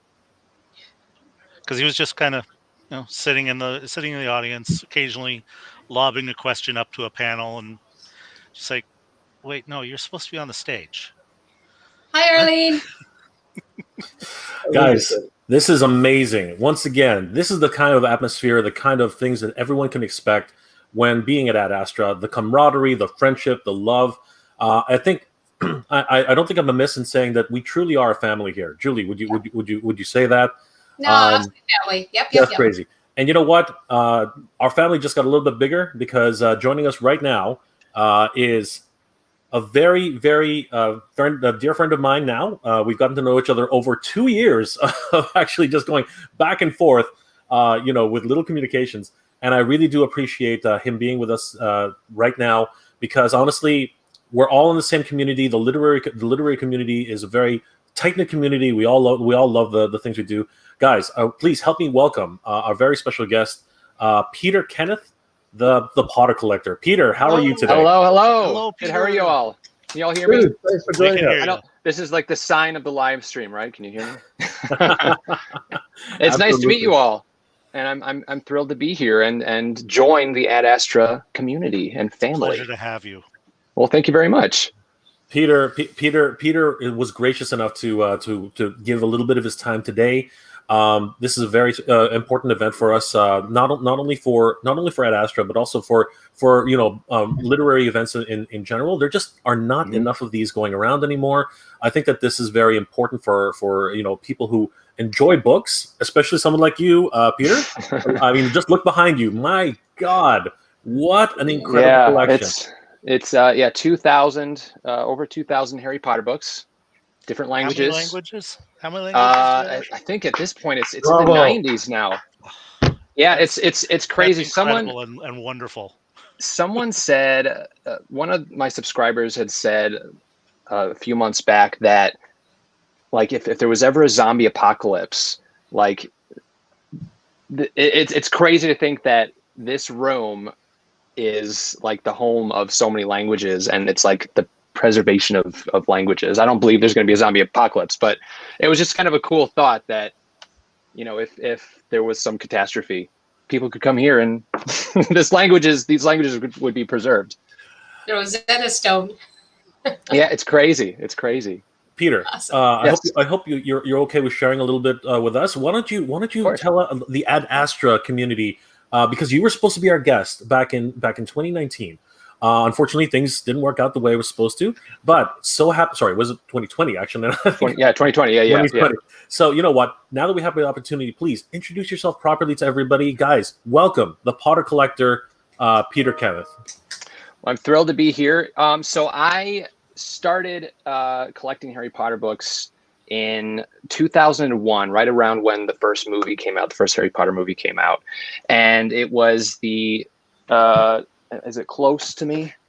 Italian. Where are you, Italian? Here we go. This is the 20th anniversary edition, but it's the same cover. I saw this cover because I am of Italian heritage, and was fascinated by this cover artwork, and said, well, since I'm Italian, I need to purchase this book. And then I started researching different translations and different cover artwork, how different countries interpret Harry Potter differently. And that's how the collection started. And through that, I started looking into rare books and learning about rare books and signed books. And it just grew into this craziness. Fast forward to like around 2015, I started an Instagram account to help fellow Harry Potter collectors learn about Harry Potter books and collecting Harry Potter books. And that grew into the YouTube channel, the Potter Collector, which has grown to almost 500,000 subscribers in 3.5 years, which is just nuts. So it's a place it started out as just books and then grew into everything Harry Potter. So merchandise and book collecting and Wizarding World of Harry Potter tours. And it's been an awesome time to just interact with fellow Harry Potter fans, meet some of my best friends. I've met some of my best friends through all of this and just Harry Potter. One other thing I wanted to mention, since this is a literary convention, I really struggled with reading growing up. I was 12 years old when I learned how to read, and it was Harry Potter that taught me how to read. Wow. So I just really struggled. It was really hard for me. And the motivation to read came from, so my grandma, I credit my grandma and my brothers essentially, and my mom for her patience in helping me learn how to read. My grandma gave me the first Harry Potter book. I struggled through the first chapter with my mom, and it was just too difficult. And the first chapter wasn't super interesting for me. Fast forward a little while, my brothers read the first book. They were on the second, and then the third. Being the competitive older brother I said, I need to catch up to them. So I started reading the first chapter again with my mom, second chapter, third chapter. And before I knew it, I knew I was reading. I knew how to read. My spelling improved, my grammar improved. It was just absolutely crazy. It was literally like magic. So I credit Harry Potter for teaching me how to read. Incredible. It's crazy. And I know that's a story for a lot of people. A lot of Harry Potter fans, they learned how to read from Harry Potter, and especially those who struggled in later years of their lives to learn how to read. It's just crazy to think that. That's inspirational. Honestly, I think that if I actually don't remember how I learned how to read. Honestly, but that's a great tale to tell anybody. Holy crap! Like honestly, for a while it was embarrassing. You're 12 years old and don't know how to read, and for a while I hesitated even sharing as an adult. But it's why hesitate? If it can help someone else and encourage someone else, not everyone can pick it up right away. So this is why we're here, right? This is what a literary convention is all about, right? Like getting younger people and people in the same situation as you to realize that they're not alone, right? To realize that, that the reason why words have such power. And the gravity that they and the meaningfulness of these stories is the reason why people gather to conventions like Ad Astra here, right? I mean, Julie was sharing all about her first experiences and wide-eyed, bushy-tailed, waking up at the crack of dawn before anybody else to go grab some breakfast, right? Yeah. But loving this experience and just being here for the moment.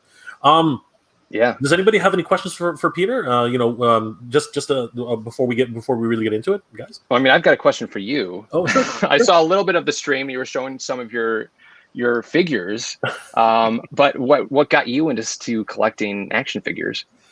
Oh, okay. So, oh my gosh, that's a I know it's a lot. It's like a loaded question. I'll touch on this just really quickly. First of all, I grew up like many of us, some of us here. I'm a child of the 80s. Some of us obviously are childs of the 70s.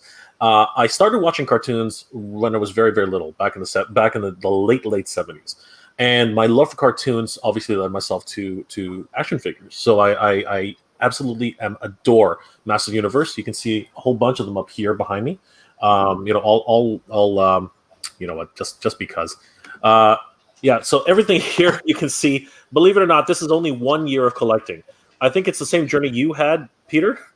Because you like obsession and determination breeds can build things really, really quickly. You start out really, really small. You find a few pieces here and there. Oh, hello, Julie. What is that? Here's the one that I have in the office right now. Most stuff here is codes, but I do have this one. You are a boss. So great. I love it. But again, like I said, it grew from my love of cartoons originally, and I used to collect as a kid. My mom kept everything. She's not a pack rat. My mom's not a pack rat, but she felt that she'd spent all this money on these toys. She might as well keep them. Mm-hmm. Yeah. And in a Filipino household, my background is Filipino, and Italian heritage, and all of us here are different. Wonderful thing about being in Canada and the United States. This wonderful multiculturalism is incredible.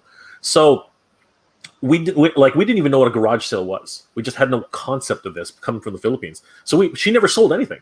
She just kept everything. And we had this tradition of sending stuff to the Philippines to help less fortunate people. So we used to pack up clothes and provisions and stuff like that. And every now and then I'd lose a toy or two. So eventually, after so much time, I lost like a good percentage of my action figures. Okay. So when we got locked down, and I was telling you this earlier, when we got locked down, just a little bit quicker, I got back into convention or organization, got into anime again, got into literary events and all this kind of stuff, and geek culture events. But I never collected anything. I sort of just stayed away from collecting for the longest time. When the pandemic hit, pretty much when we were talking, Peter, we got locked down. When we got locked down, your mind just tends to stir, right?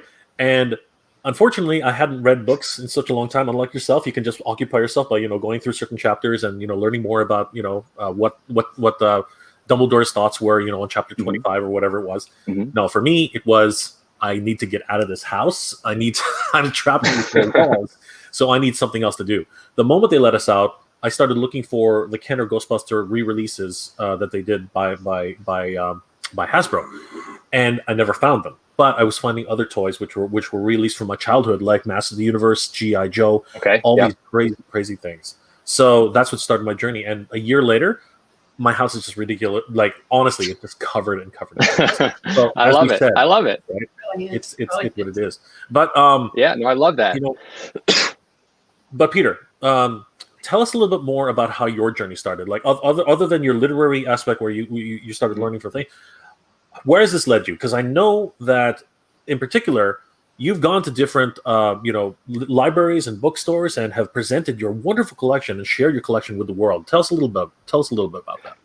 Yeah. So, well, like you, or I guess like your mom was kind of a collector. So I started with Beanie Babies and Pokemon cards, and so it was kind of natural. It was going to happen. Anything I really love, I collect. So Harry Potter was a perfect fit for that. And I've also loved, when I was a kid, I'm an introvert. So I used to play with myself and play museum. So like I would pretend I had a museum. I can't hear you. I said, you're an introvert. Welcome to the club. I think. Oh yeah, exactly. Right. Yeah, exactly. Is some sort of introvert. But I used to play museum. So I got like a little fish tank, and I would have a little display case or whatever. So I've always been fascinated with like showing, collectibles and creating displays. So that's my love for that has led to bringing the collection to different schools and bringing them to bookstores if they're having a Harry Potter event or something, and setting up displays and just sharing.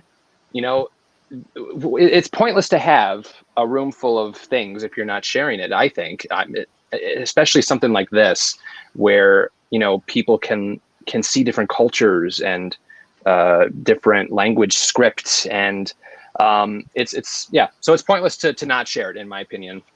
So any opportunity I get to bring part of the collection at least out to share with others, I jump on that opportunity.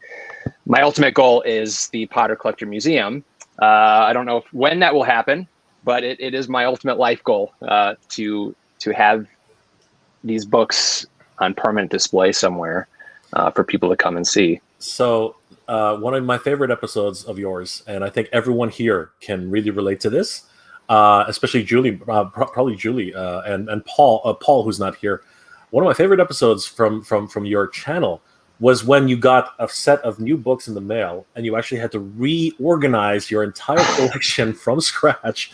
Because Peter, tell us about your own idiosyncrasies, just like mine, like everybody else, in keeping everything on a certain format, on how things happen. Talk to us about that. That just blows my mind.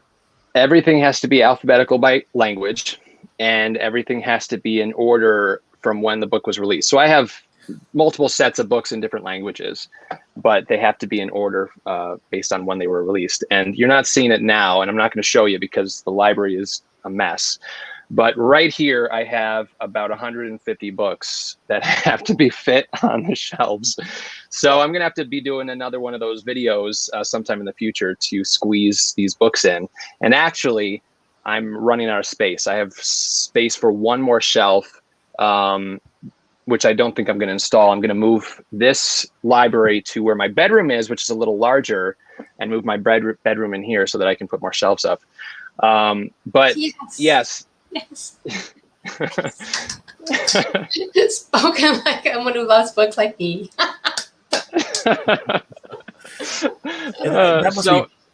Sorry, go ahead. No, you go ahead. I said that must be daunting. I mean, like it is daunting. My favorite part about that episode was when you realized that you'd actually made a mistake and you had to go back and reorganize from there. I think I blocked that out of my memory. Thanks a lot. Thanks for reminding me. It's on film. You can't forget it. Yeah. It's there. Which episode was this now? It's one of the, I think there are two videos where I show this, where I'm I think they're called like organizing Harry Potter books or something like that.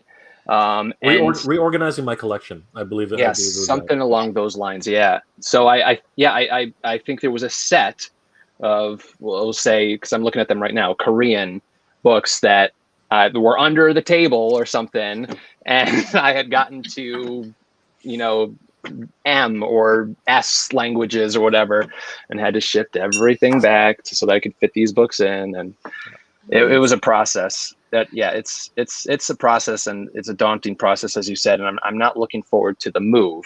It'll be nice when it's done, but moving all of the books to another room is going to be pretty crazy. At least you're not doing it by color.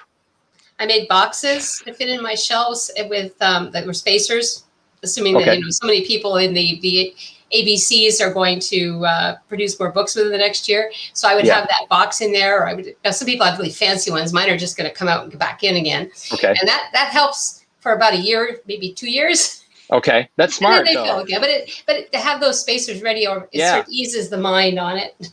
Yeah, and sometimes I'll do that with like single books. I'll leave a little bit of space. I'll kind of gauge roughly how large I think it's going to be based on, it's going to be Goblet of Fire and Prisoner of Azkaban is this big, so it's going to be about that big. And then I'll kind of spread the books out so it looks like the shelf is full, but I really do have enough space to put in that one book once it comes out. But like a box, like a large space, that's smart. That's very smart. You're going to say something, Michael? Yeah. I have a question. Couple things. So how many different languages roughly are you representing there? And has this passion spurred you to kind of try to delve into these different languages and to try to do some reading with in other languages? So no, they haven't. No, but it is a good opportunity to dive into some languages and try to learn language. But there are, if I'm correct, 96 languages. So translations. Yeah. That's awesome. Yeah. It's nuts. Arlene marks and commented, you have a virtual Rosetta Stone there. Oh yeah, essentially. That's exactly what it is. But languages that are like, I won't be able to pull them out of the top of my head right now, but languages that, people don't even know exist. It's crazy. A bunch of Indian languages, Gujarati and Malayalam, just to name a couple that I would have never known existed. I was going to ask if you have it in Esperanto, but you've got other languages. That's great. Exactly. Yeah, it is. Yeah, I love it. For both Julie and Peter, do you have any experience with like kind of reading out loud to other people? I know that I'd read Lord of the Rings many times, and at some point after reading it, maybe the first time, I would kind of glaze over all of the poems and the songs, and I just found it like horribly tedious. I just couldn't. Enough already. And then I read the Lord of the Rings cover to cover out loud to my daughter. It took a while, let me tell you, right? Okay. And in the reading out loud, I'm not going to omit anything. And when I found myself reading it aloud, it took on a whole different texture. And I read those passages, I read the poems, I read the songs, and as I was reading them, I said, "Oh my God, this is really well done." But it wasn't until I read it aloud that I could really begin to appreciate that. That's really interesting. That with our kids. Yeah, I read them The Lord of the Rings aloud. Mostly because they really, really wanted to read it and they weren't quite there yet. So, and reading aloud is great. No, that's very interesting. I didn't think about how that would change things. I mean, audiobooks obviously change it. I just recently listened through the 7 books on audiobook for the first. I had listened to book 2 and then book 5 or whatever. But I hadn't listened from 1 to 7. And recently did that, and there was stuff that I had learned that I didn't remember or know. But reading out loud, I think that would that'd be like a third element. Are there any? So a number of years ago, Ian Wilson introduced me to this astonishing piece of work. The BBC had done a radio drama of the entire Lord of the Rings. Okay. And it was interesting. It wasn't just a reading of Lord of the Rings. It was a dramatization radio play. So they interpolated all sorts of stuff, and they extrapolated all sorts of stuff, and they created dialogue, and there was sound, and there was music, and all sorts of stuff. And it's 12 hours of glory. And I used to drive down on these overnight drives down to New York City when I had my business and the artwork, and I would put this on, and I would just sail through and listen to the whole thing. Are there any audio things like that with the Potter collection where they've done more of a dramatization, or are they just more straightforward readings? Yeah, it's just more straightforward readings. Yeah, I think there's a production in there for you to do. Yeah, yeah, potentially. No, play. that would be very interesting. Yeah, and was it? It was multiple people. It was an actual production, right? Yeah. In fact, yeah. Who's the actor that just passed away that was playing Bilbo? Freeman? No, that played in the movie. In the movie, who played Bilbo? Holmes, Ian Holmes. Right, he played Holmes. Frodo in the BBC radio production. That's all those cool. years ago. That is very cool. It was different actors, and it was fabulous. And maybe there's a thought to be had with doing something similar. I mean, the Harry Potter thing is legendary now, and it has its own life. Yeah, that's interesting. I wonder why. I wonder if BBC has attempted to do something like that. It's probably expensive. Yeah. No, I have not. I have not met or been contacted by Rolling. So that's an oversight. Probably watch maybe one day. Maybe. Yeah, maybe that'd be kind of funny. Like, I know you. I watch your YouTube channel. that would be like that'd be the end all of the end all. Yeah, that'd be crazy. After that many books, you've at least paid for one meet and greet with her. Come on. There you go. I like how you think. Peter, have you ever thought of actually submitting to the Guinness Book of World Records at all, or? Yeah, that was actually going to happen before COVID.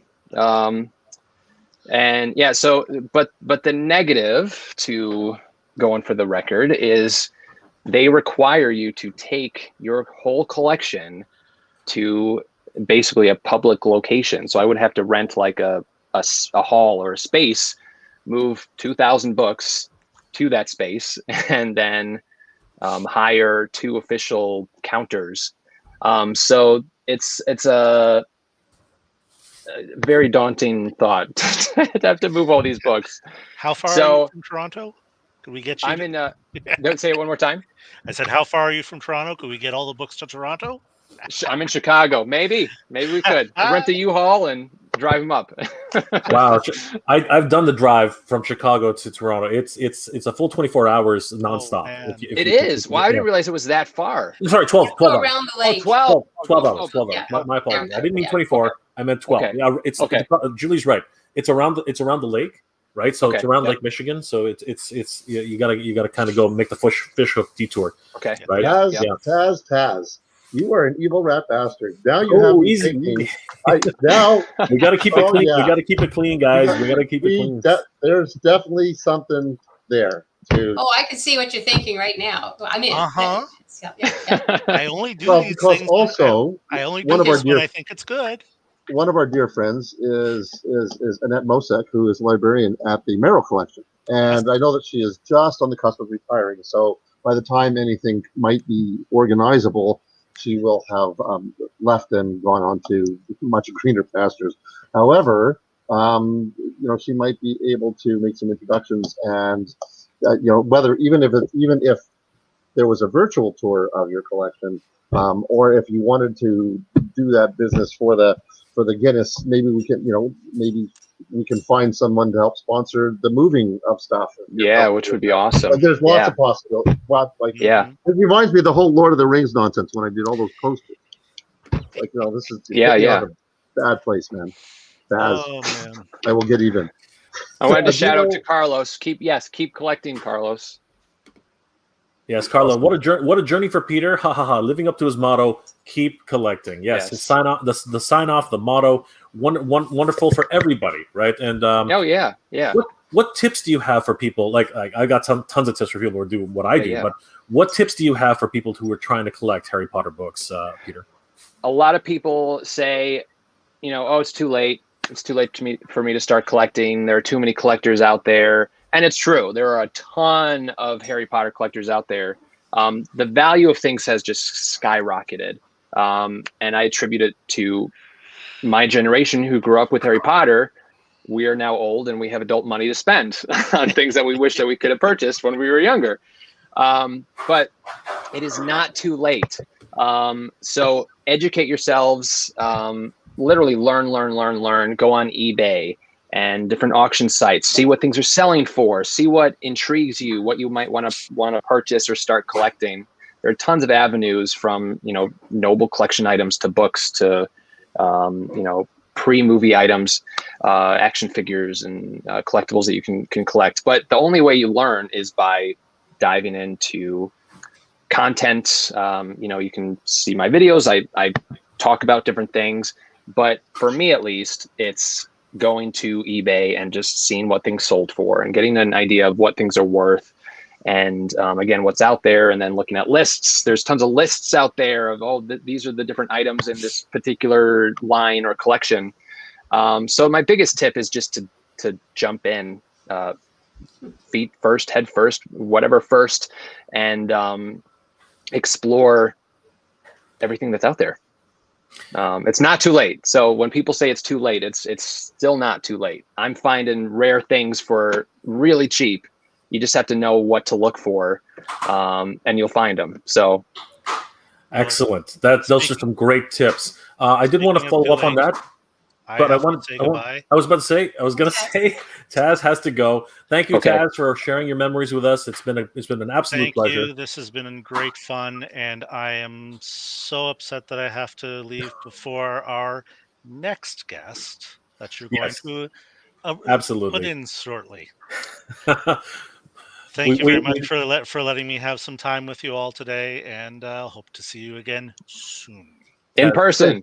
In person, yes. The family will miss you, but we're all here. We can all connect. Guys, please definitely check out the social media for Ad Astra. Please, guys, if you haven't already, head over to the Potter Collector on YouTube. Make sure to check out his channel. You guys are going to love his content. He does amazing work. And he definitely champions the idea of literary. His own story is touching and incredibly inspiring. And guys, it's been an absolute pleasure for everybody, for all of us here, to be with you today. Taz has to go, but he will be shortly shuffled off, and we'll actually be adding another guest who is actually going to be another wonderful addition to our little soiree here. Taz, thank you so much. Have a great afternoon. Bye, Taz. Start collecting. Keep collecting. Yes, start collecting and then keep collecting. Exactly. Bye, Taz. Thanks for everything. Thank you. See you soon. All right, so I see a question. Question for Peter: is collecting somewhat you budget, or is it something that you just need to do to get what you need to do? It's a mixture. My rule of collecting is to never pay more than 50% of what something's worth, and I've gotten away with it a lot with most of the items. One of the books I pulled out today was one of the books that I made an exception for, and that's the uncorrected proof of Harry Potter and the Philosopher's Stone. So this book was released before anyone knew about Harry Potter, J.K. Rowling, anything. One of 200 copies worldwide. This was sent to, our guests will know, but sent to, publishers and people to review the book, and editors, these preview copies. And this is one of the books I made an exception to for my rule, and paid more than I normally would have for. But so most of the time, that's my personal rule. I know a lot of people will pay full price for things. For me, I consider all this an obsession and an investment. And so I kind of have to keep that in mind when I'm purchasing things.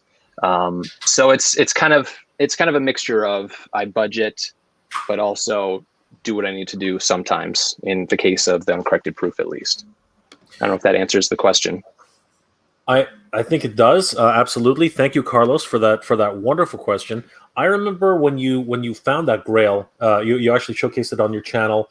that was an incredible. You were almost shaking. I remember seeing you, and you were so careful, like peeling away the. It was incredible. Yeah. And of course, it was triple layer wrapped. In a FedEx delivery. Yeah. Where, if I'm not mistaken, it was a European buyer or seller, or was it? Yeah, it was. Well, this book actually has a funny story. I've owned this book twice. So I purchased this book at a live auction, maybe 8 years ago. Needed to add a bathroom to my house, and ended up selling the book. This was before I was, the Potter Collector was a thing. So sold the book, of course, instantly regretted it. I didn't want to sell the book. Fast forward a couple years, the buyer, who was a friend of mine, needed to sell the book because and a couple other books, because he was putting a pool in his backyard for his friends. So I said, hey, well, why don't I buy it back? And so I bought it back.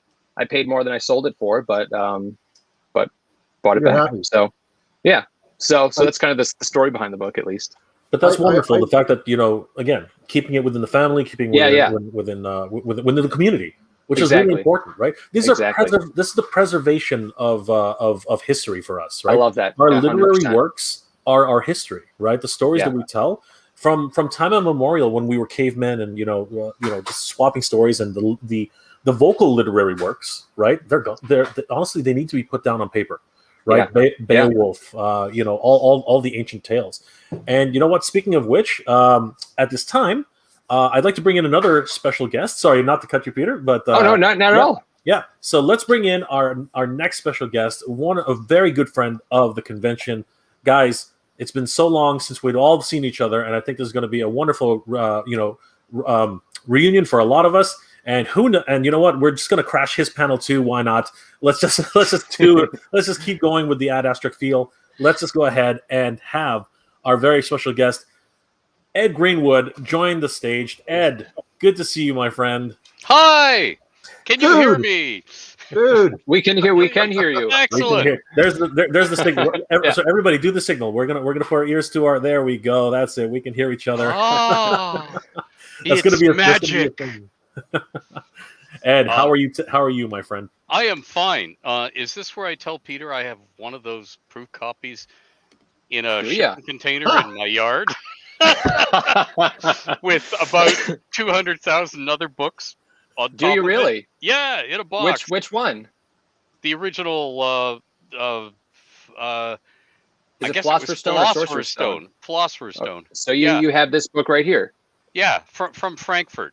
They had a table in Frankfurt because they were trying to sell the rights to it in various other languages to cover their acquisition cost. They'd made a big deal, and they were then trying to sell it to other publishers to bring out editions in other languages. So they got a table of those. Wow.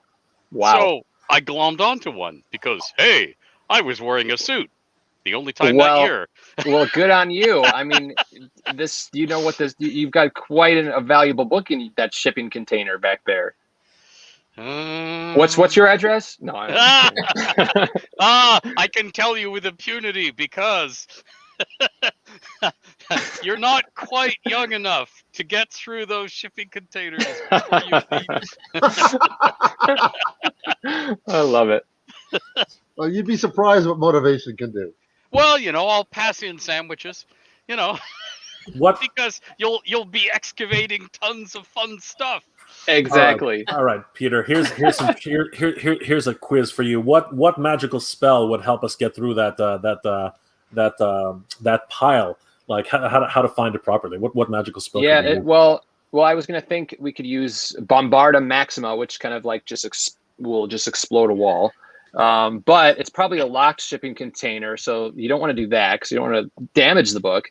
Since it's locked, a simple spell, Alohomora, unlocks any door. So there are 6 locks on the container. Alohomora 6 times. Is there a sorting spell? You need the sorting hat. The sorting hat, yeah. That would actually come in handy because there's, I think, 30 years of Ed's tax returns as a writer. So 30 years of huge stacks of paper that basically say, I'm broke. Look, government, I'm broke. 30 times in boxes. Wow. 40 grand. Too funny. Oh, incredible. Arlene says, how about ASIO?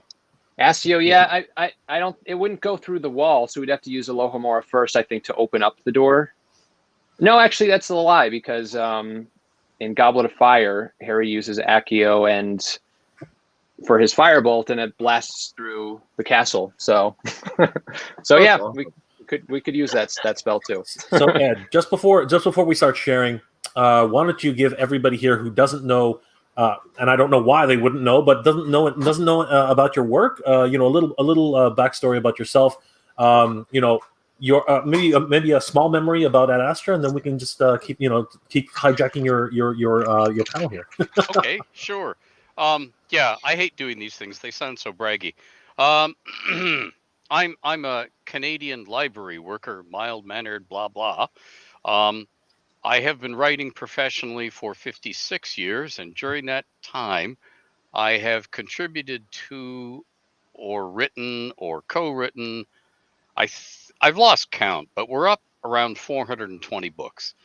44 languages worldwide that I know about, and most of that big stuff is because of Dungeons and Dragons being translated everywhere, because I created a world as my own world as a 5-year-old kid just to tell stories in, called the Forgotten Realms, which TSR bought to be the setting for the Dungeons and Dragons game. And here we are now, years and years later, with the 5th edition of the game, and it is the default setting for the game. So, and I have been writing Forgotten Realms novels and everything else.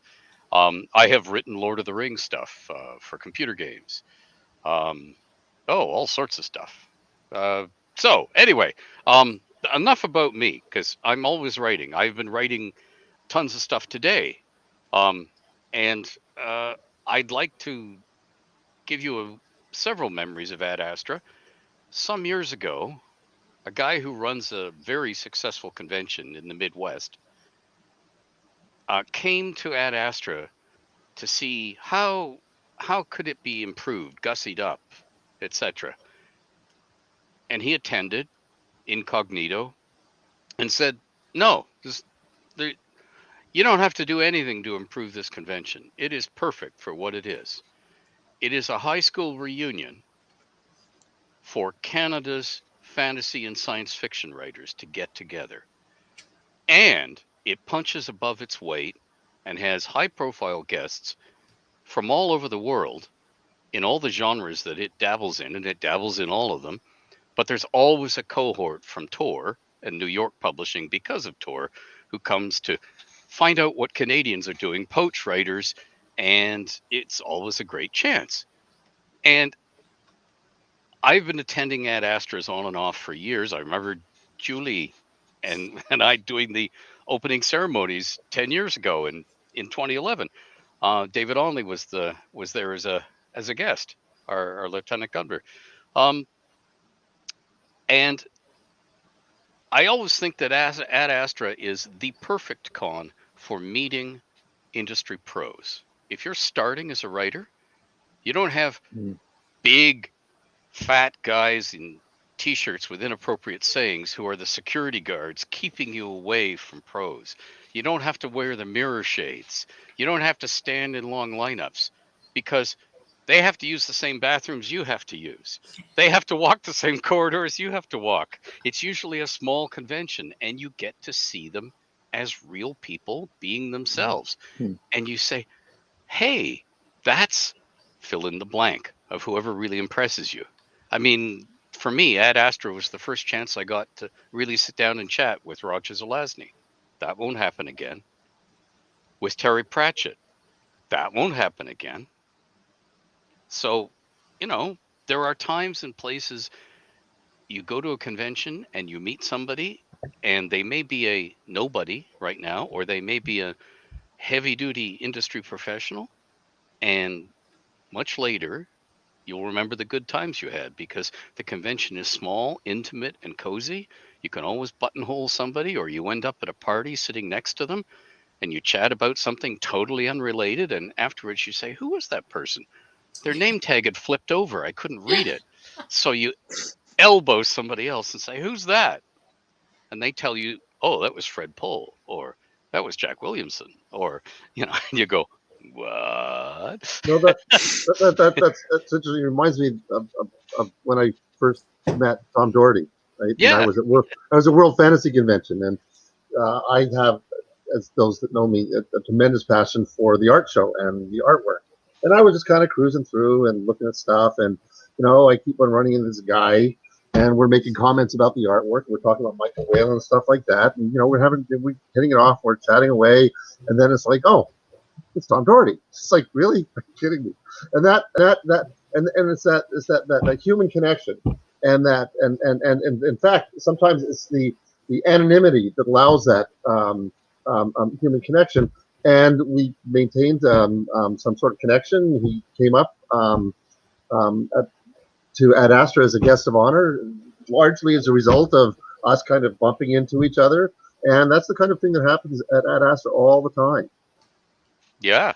Yeah, I remember sitting with Tom and talking about him telling me his earliest days in publishing with the mob, and the mob arriving and taking some guy's magazine kiosk in the middle of the street, putting a rope around it and dragging it down to the harbor and putting the whole thing in the water. It's a whole new meaning towards cement boost. Yeah. and I was just like reveling in these tales of a bygone era, and so was he, because when you're young and the world is golden and it's your oyster in front of you, those are golden times, even if they weren't really golden times while you were living through them. And you sort of perk up, and Ad Astra is always a chance for that. Ed, if you don't, do you mind sharing the story? You shared a story with me once about the editing story about, your work is done now, Rip. Do you remember which story I'm talking about? I could be one of three of them. Do you want the Tom Doherty one? No, I think it was the Watsy one. Oh dear. Yeah. Well. Let's tell the polite one. Yeah. I used to put what we came to call sacrificial lambs in my manuscripts, because this was in the days of fanfold paper, and TSR was running a mainframe and with these terminals that looked like something out of a Starfleet. They had the scope, the monitor fitted around your head, and the keyboard was part of it, and the whole thing was streamlined like it was a side mirror on a car, and people would type away looking into it, so it looked like the computer was swallowing their heads. And they had just one real computer in the upstairs. This was in a former Q-tip factory in Sheridan Springs Road in Lake Geneva. They had the Mac room, and the Mac could take files off diskettes and print them out. And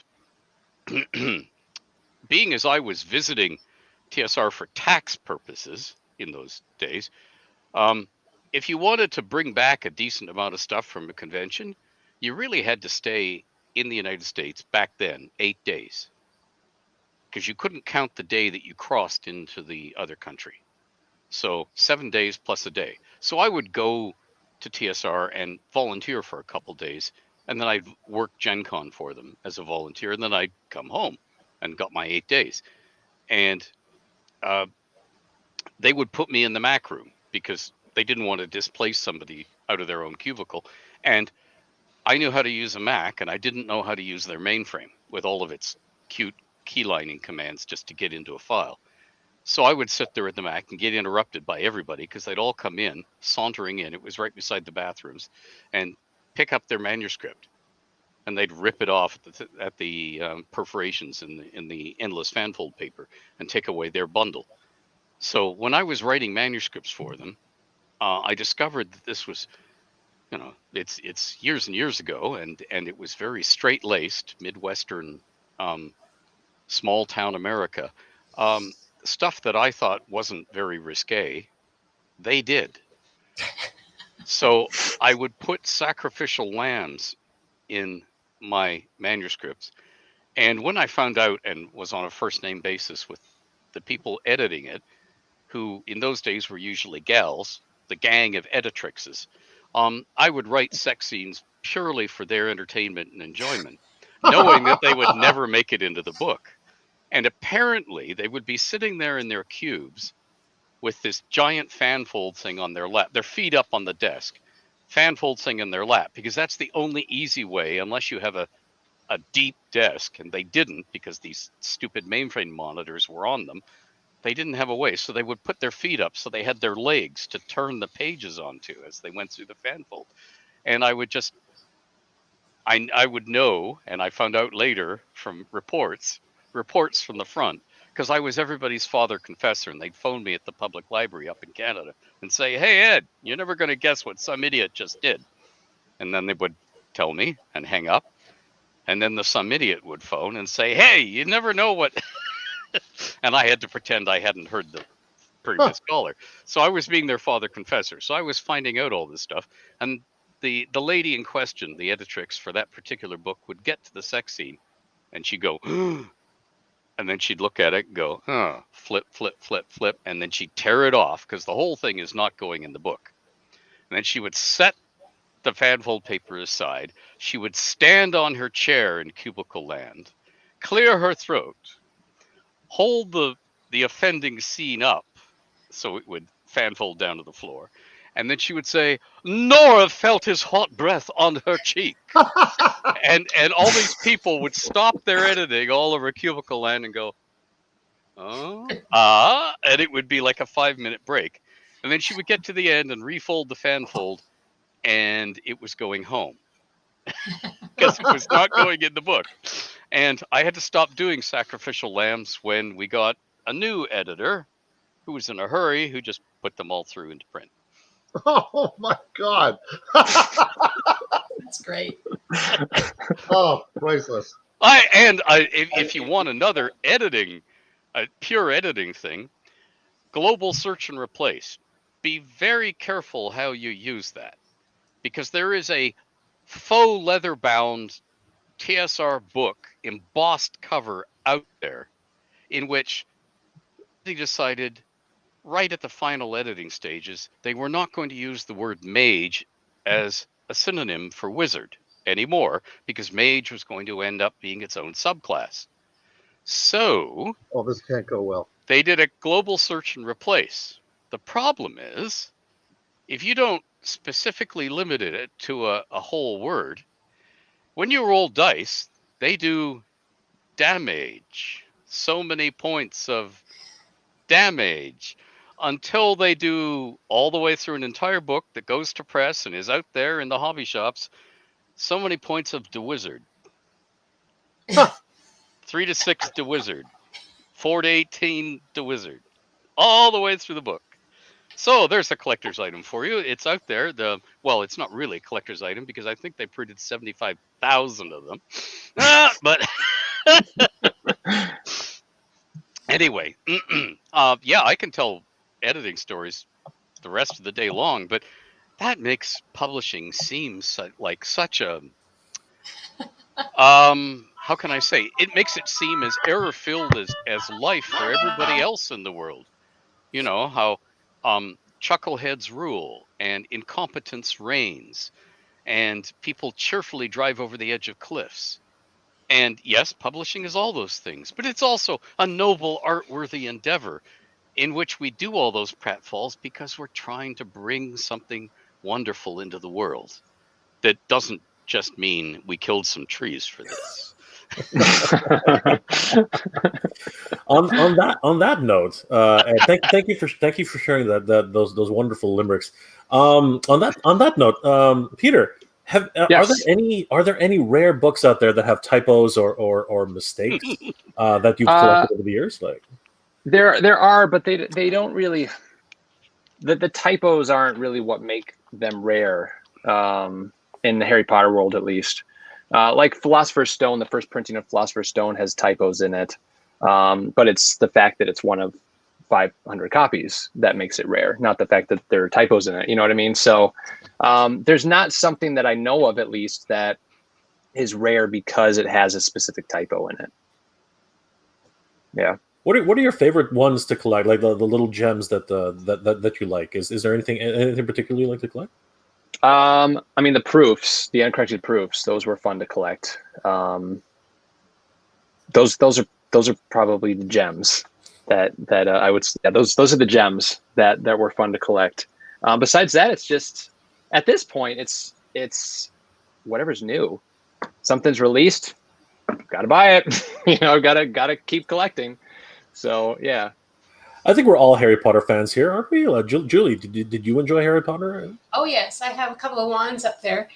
Awesome. I can't reach them at the moment. Which ones? Let's. Oh, good Lord, man, you can't tell me which ones. They're brown. They're long. They do things. The round and long ones. Don't ask Ed. Oh, Ed. No, don't go there. Ed's losing his mind right now. Oh, no. I'm writing science fiction right now, so I put all my magical stuff to the side. For all the kids in the audience, that was an innocent faux pas. We're not looking for any additional ideas here. I think Ed's had his fill of writing interesting scenes in books for himself. That's only when the sun glinted on it did we see the true peril of the weapon he faced. There you go. You see, there's so many ways you could dance around things. Absolutely. It's just incredible. Scrubwork says, "Hey, Peter." Hello. And is laughing at our small innuendos here. This is excellent. This is the kind of thing you get in a real convention. I remember one of my favorite things about being at conventions in particular, but specifically also at literary events, is that type of slip ups that you have. And then everybody just loses their mind because you're in the middle of a great conversation. And all of a sudden, somebody says something just inappropriate, and the whole room just erupts in laughter. You don't mean to. It just. Yeah. Exactly. And you know what? Yeah. For you and I, it's always Ed's fault. Absolutely. But Peter, for you and I think we've all obviously caught ourselves saying something so totally inappropriate, realizing it after we're editing, and just have to redo that entire segment all over again. Oh yeah, and thankfully I usually say things when I'm filming. I say things a couple ways. If I stumble on something, I'll start again. So I usually have a second take to put in if I stumbled on something else. Arlene Marks says pickles, and I think that a lot of younger people know exactly what that means. Oh my gosh, just too funny.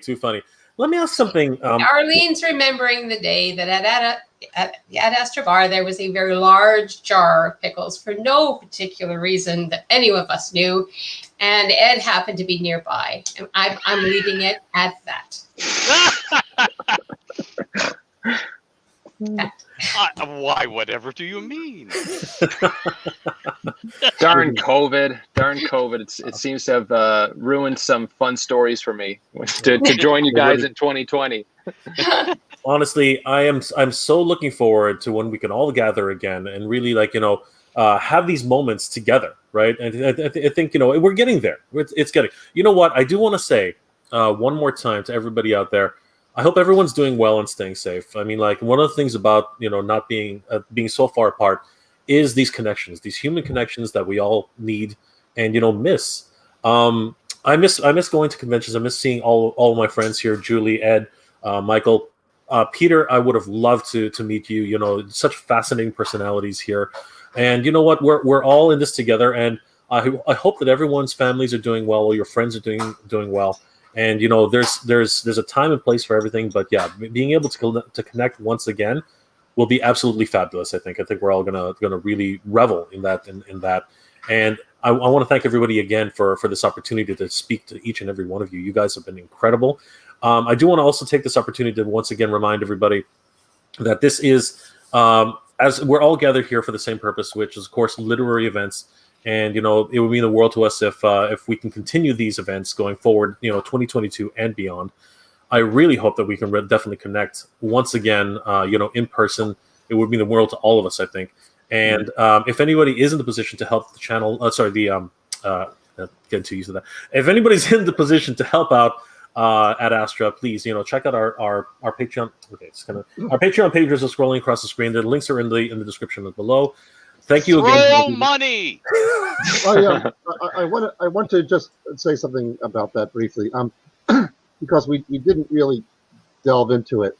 The only reason what prompted all of this is that the last couple of years things kind of really went south for us, and so when we're asking for fundraising, it's not like some sort of regular activity that we would do and necessarily as part of our income stream. We need to replace funding to be able to put ourselves in a position to run live again. And so unfortunately that's where we're at. That's why we're asking. That's why we get to get together, and we're very grateful for the goodwill of the people that are joining us, the goodwill of Ed and Julie and Peter, and the guests of honor, past and present, and the Harry Potter fans that have joined us today. A lot of today was about cross-pollinization, introducing some of our people and the people that are used to Ad Astra to the Potter Collector and Peter, and vice versa, and having some of Peter's following kind of get a taste of what we do. We ran a convention at the Toronto Colony Hotel. Somebody mentioned it earlier. It was Jeff Beeler, and we co-ran with a gaming convention. I think it was Omni or something like that. We ran for 10 years, and we co-shared the space. We worked out a kind of connectivity of intermingling and memberships, and it was brilliant. I mean, it ran so well. The energy, the gaming people, because we always run gaming at Astra, and the other group was running some things that we would do, and when we put it all together, just the relationships, the new connections that were found, the new kind of neural pathways as people get to explore other things and other relationships were fantastic. And we've done that with in the early years. Anthony Fury, who is a writer, a columnist for the Toronto Sun, a very, very young Anthony Fury came in and helped us one year, and he was into RoboCop, and so we let him go, and he ran a RoboCop mini convention right in the middle of Ad Astra. We gave him a series of rooms, and we gave him a block of time, and knock yourself out. And whenever we do this cross-pollinization, we find that there are way more connections than not every time groups come together. So I just want to I was gonna say that something like that. Just it shows you how many connections there are to different things. So yeah, agree 100% with that. Incredible. Love it. James, did you want to put the link into the comments section so some people could actually click on it as opposed to just trying to write it down? Well, everything's in the Everything's just down below this. Okay, everything's in the description below. Yeah, so everyone can click on there. So we're coming up to the 3:30 mark, and I did want to thank the Peter Kenneth for joining us today. He does have some other things. We talked about this. So Peter, thank you so much for being a part of this event. Thank you for having me. Thank you. It really means the world to us. Peter, thank you so much again. Sorry, is that working? Can you hear me? I can hear you. Yeah. So, Peter, thank you so much again for joining us. It's been an absolute pleasure. Please let everybody here know how they can reach you. What your YouTube channel is, and do you have any other parting words for us before you go? Sure. So, the Potter Collector on YouTube, Instagram as well, and parting words would be jump into Harry Potter collecting. It's just, if you like Harry Potter and you like to collect, start educating yourself about what's out there and enjoy it. Books, like, there are so many different beautiful cover artworks and illustrations, and it's seriously amazing to see how different countries and cultures interpret things differently and have put their culture into Harry Potter. So look online at different artwork, and it's just, clearly I love Harry Potter books. So just I encourage you, just look at this stuff, and you may be Well, maybe you don't want to, because then you may end up with a library full of Harry Potter books. But no, seriously though, it's there are worse fates. There you go. Exactly. And then if you do start to collect, my parting words, I guess, will be keep collecting. Words to live by. Thank you, Peter. You have been an I hope to meet pleasure. you in person in 2022. That'd be 100%. 100%. Let's hope for the best. Guys, thank you so much. Peter Kenneth, everybody, thank you so much for Bye, guys. Here, Peter. Thank you. Thanks for having me. Absolutely. Hopefully we'll see you soon. Thank you again, Peter. Yes. And yeah, any Potter Collector community members, especially in Canada, I'd love to meet you guys. So help out, help donate if you can. 100%. So that we can bring this convention back and keep it running. Great to meet you. Thank you so much. You guys too. Bye. Have a great weekend, Peter. Take care. You too. Be well. Stay safe. You guys too. Bye. I also wonderful guy, Peter. Honestly, the first time I met him in virtually, he's been just a gracious person. I really hope that one day we can all meet him in person. Heck, I hope that we can all reconnect again as a family one more time. It's just something that has really been missing from all of our lives. But we're at the 3:30 mark, so you know what, guys. Why don't we just continue? Why don't we just continue sharing all of our memories? I'm gonna leave the three of you alone for a really quick second. I just got to take care of a few things. But once again, guys, this has been amazing. I'm not leaving. I'm coming back, but I'm gonna leave you guys for a little bit. Please continue. Have a great time. I'll be right back. Now we can play. Yeah, please God, let's eat stuff. Too much. Julie. So, because I didn't hear it, what are you working on right now? What are you writing right now? I mean, right this today. Minute? No, today. This. Ta-da! It's and is that the final title or the working title? That is the final title. Ooh. It is. And I think it's coming out, and the announcement will be in Locus the next issue, so it's sort of on the queue, but that's it. Yay. Okay, cool. So That's Locus will give me a fragmentary stuff that I will then add to my indie bookstore. Buy this. Thank you. And you are busy with so many things. Oh God, yes. COVID did not. Okay, here's what happened with me in COVID. Everybody in gaming, everybody in computer gaming, everybody in Hollywood, everybody in small screen writing, and everybody that in the literary community, they all said, that back burner project I've always wanted to have time for?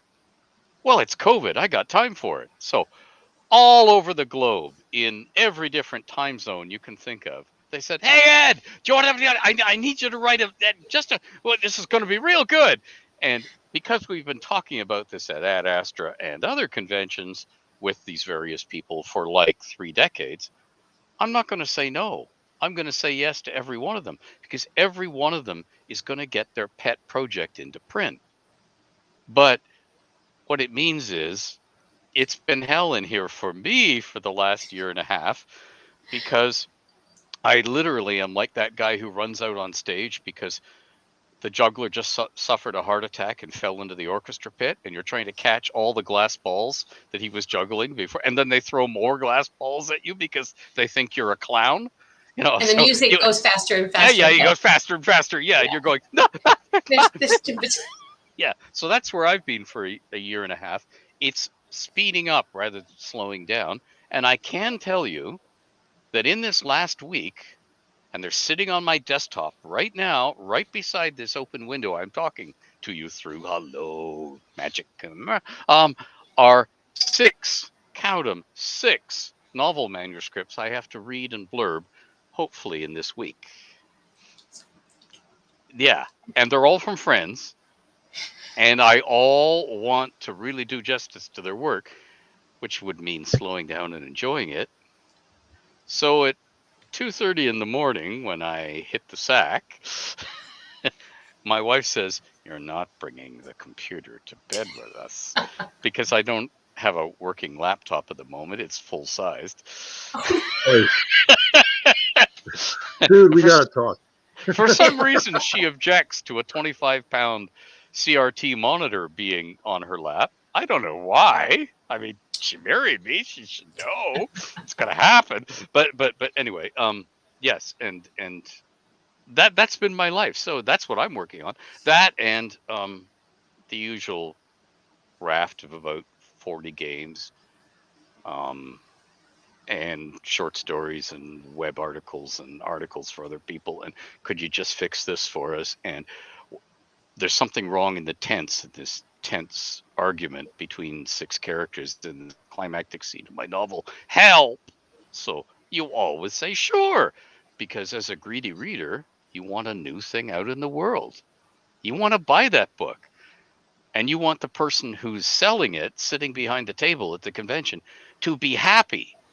Not saying, it's really crappy, but please buy it. You know, you want them to say, I worked on this for years and it's done. And you go, great. And I want to take it home and love it. I have a question for both of you. Have you guys ever participated in NaNoWriMo? Do you know people that do? I don't have time for it. Yeah, exactly. You're every month is NaNoWriMo for you guys. Yeah. I did once get buttonholed by a Chicago editor saying, hey, will you do NaNoWriMo? But this was before internet. You know, it was still ARPANET and stuff of that sort. Okay. It was not social. And I said, sure, I will participate in NaNoWriMo for you. And he said, what book are you going to write us? Do you know, or are you just going to let the flying fingers take you somewhere? And I said, I'm going to write 3 books. And he goes, 3? You'll never get 3 done. And I said, well, I have to. That's how many are scheduled for that month already. And he said, what? And I said, you know how this business works. And of course, that's the thing. You have your pet projects that you putter on and take your time. Your Professor Tolkien products. You know, you're writing a book because you love it. And then there is I'll just put the gaming question. When I was given an impossible deadline, hey, Ed, we'd like a novel. It's a short novel, so you can knock it off in no time. It's only 80,000 words. And we needed to go with this piece of art that we've already purchased, and we need it by Thursday. And I said, well, you could have called me on Sunday instead of waiting till Monday night if you want it Thursday. And do you want it good or do you want it now? And the answer was, Ed, how many years have you been in this business? The answer is always we want it now. Which is when you just sort of wince. What's that thing that people insert Ipsum? Yes. Yeah. Lower Ipsum. Yeah. The Latin thing. No, but you see, I can only have this stuff now. But you know, you reach for something, some sort of suitable libation to get you through the first 3 chapters, and you end everything on a cliffhanger upon cliffhanger. And if the editor says my cat threw up 3 times while I was reading this, and you said good. That before I forget, Ed, can I use the wizard somewhere as a character name? Sure, go right ahead. I'm sure a certain defunct publisher is beyond minding. And another defunct publisher never wants to hear that story again. Ed, you've always been very prolific. You've always been able to bang stuff out really quickly. Julie, do you find that you've got periods where you can let that flow really easily, or is it more measured? No, it's as you work when you can. There was a period of time when I was doing at least an anthology and a book a year and trying to get in a couple of short stories. And that's when we had kids sort of mostly at home or in between coming back and forth. That was probably my max output. Now I can't say I slowed down so much. I mean, I've written 3 books in the last year, but not Ed standards, but then again, they're longer. But my working is, I went to a panel by Ed actually to find out how he does it, you know, when we were all taking notes like mad. And by Arlene, And I did come away with your suggestion, which was an excellent one too. If it's going to slow you down to stop and describe a setting, just put in a bracket to mark it and fly past it. And I have found that to be very helpful. So you've sped me up at least a page. Yes. There's also the rock video method. Which is where you take a rock video that's about 2 minutes long, and I always just use Madonna's Like a Prayer, turn the sound off. So you're not hearing the music, you're not hearing the lyrics, but you're seeing how you tell a story. And it has to be a story being told, not let's cut back to the guitar player's pelvis again. You know, it has to be a story being told. And how do they do it in 2 minutes? What do they show? What's on screen? What do they give screen time? And you just hit those beats, and they're your cornerstones of the story. And then you can actually, in these days of computers, we used to use recipe cards, 3x5 index cards, and lay them out on a nice bare table. And if, by the way, folks, those of you who don't have a table, use your bed. If you don't have a bed, use the floor. If you don't have the floor, you're going to need magic mending tape, and you go outside and use the hood of somebody else's car. Okay, and you lay them out in an arrangement that tells a really punchy story. And then you put cards in between the cards that you've written these key beats on and say, how do I get from here to there? What's the minimum the reader needs to know so that when I get there to that scene, it has punch, it has weight, it has meaning. And you put Is that kind of like iterative storyboarding? Yeah. And you put a blank card in the middle and you write in, must tell reader this. You can use Post-it notes. Yeah. There it is. Yep. That's perfect. Yeah. And if you ever watch Erin Evans, a writer I work with a lot in the realms, she has a little writing hut out back, and she has a whiteboard just visible beside her when she's talking to the camera. And she puts her Post-it notes on the whiteboard and draws the arrows in between them and writes in the little things. You can actually that's the bare minimum bones of the story. And you write those beats. And then you know, okay, how much do I want to slow the pacing? How much do I want to give description? Does it matter? Or do I just need a few lines to say it's really dark and creepy and they're walking along and they don't know where they are and the spider webs keep trailing across their faces? Are you creeped out enough? Good. Let's get on with the action. Or do you need to slow down and really immerse the reader in, oh boy, we're scared. We're so scared that our dogs and cats at home are wetting the carpet. But we have to go on. You know, how much do you? But you then are in control of the pacing of your story. And if you haven't written a book-length narrative before, that's the best way to do it, rather than saying, "Oh my goodness, there's this giant block of marble, and inside it is this beautiful statue. How do I get from the block to the statue?" And of course, if you ask me, I'll say, "Oh, kid, that's easy. Take the stick of dynamite, light it, and run like hell. What's left will be..." And you don't want someone like me doing that. That's excellent advice, actually. I like that. I think I might try that with my next short story. I like that. Julie, yes. How much, if any, of your former science writing have you brought forward into your fiction process or storytelling? In two ways. The first is the fact that I think like a scientist and I organize myself that way. And that's just my training and my preference. So I tend to be, I have lists of things. I add lists of things. I keep things. I sort things that relate to the story. The other part of it, and that's just training, and I know how to meet a deadline. That's another part. And the other side of it is that everything in my stories has that underpinning of how real can I make it before I go weird? Because I love the weird, but I want to make sure there's an underpinning that the readers will be really comfortable and not catch me at anything until I want to really just sing it. So it goes both ways. I'm a subversive scientist in my writing, maybe. That's subversive. Oh, yes. As opposed to the Tom Swifty. Oh, Yes. Professor, how is it that with that bubbling test tube you will save us all? Well, let me tell you, even though you already know, Beaker, my faithful assistant. That's right. I loved Appleton's Tom Swift. Loved it.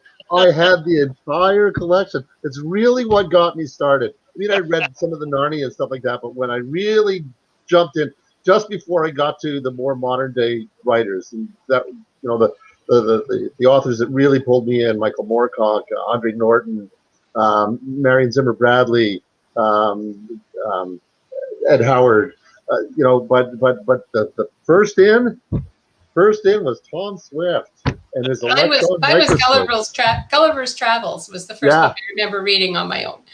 It was very heavy. It was like having that computer on your lap. Ed, you referred to the bad old day, the bad old pre-computer, or even more like Robbie the Robot days.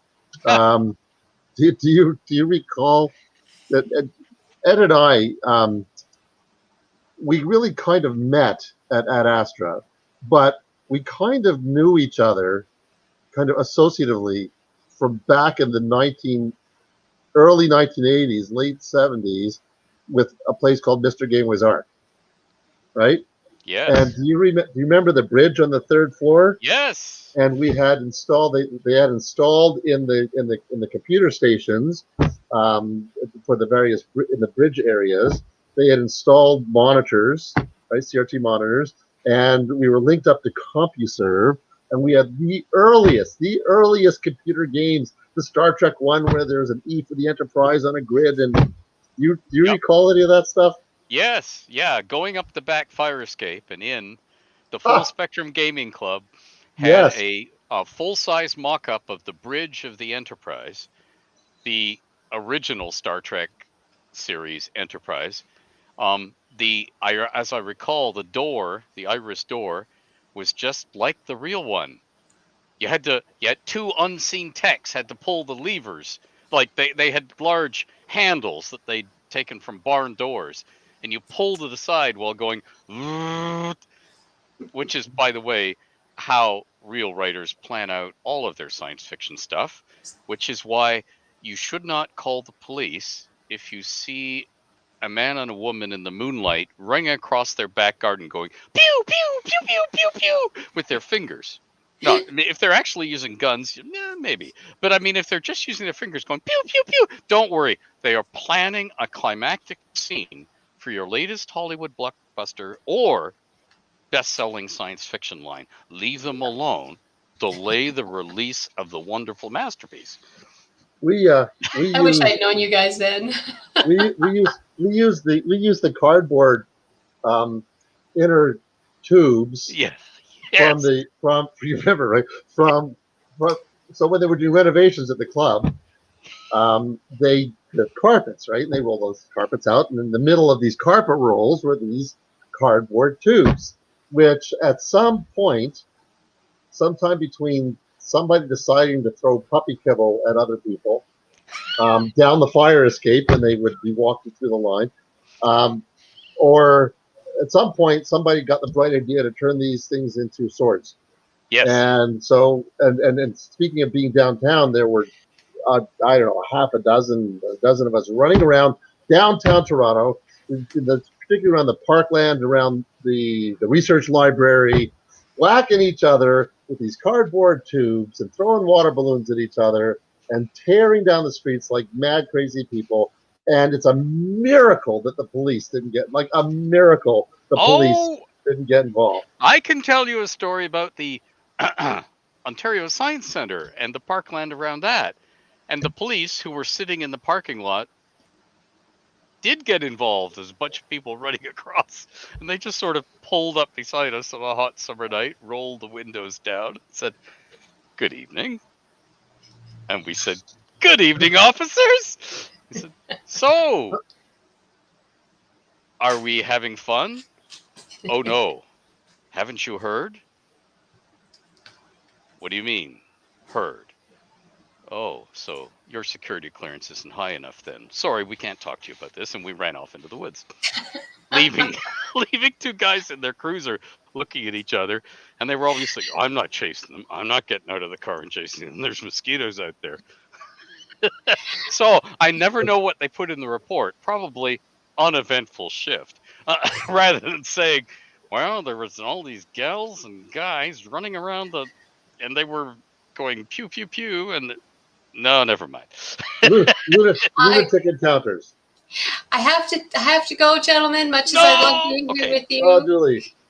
So we got to do this again at a live convention. That's a cool idea. Yes. Everybody hit those buttons. Julie, thank you so much Julie. for this. It's been an absolute pleasure to see you again. Oh my God, this is a rare treat, guys. Julie Czerneda, thank you so much for your support, Julie. We always appreciate you. Hopefully soon we'll be able to see each other again. And thanks guys, so much for thinking of me. Ad Astra is in my heart. Absolutely. As are you. Thank you so much, Julie. Guys, buy and read her books. It doesn't matter which one you pick; you won't be disappointed. The next one that's coming out, we had a small preview. So, guys, expect the next great novel from Julie Czerneda coming soon to a bookstore near you. Guys, we're looking forward to it. Thank you so much, Julie. Thank you. Take care, everyone. Have a good weekend. Good. Well, gentlemen, it's down to 3. So, and I've got you fooled, gentlemen. He said. I did want to actually take a moment and share some more memories that have come across from some friends. We have David Garland. He says, favorite memory: chatting with Guy Gavriel. Chatting with Guy Gavriel K all night in the consuite about everything except his books. But that's the reason why authors come to Ad Astra, to escape sometimes, right? Mm-hmm. David also says, second more recent favorite was from David Drake's panel. David Drake, quote, I was not stupid. I was not uneducated, but by God, I was untrained, reminiscing about his military service. Wow, that's excellent. Paul Roberts also says, I suppose my favorite memory is that I met my future wife there in the consuite at my second Ad Astra 9 in 1989. She and what was to become one of my best friends were scantily clad young things serving con dogs at their very first convention.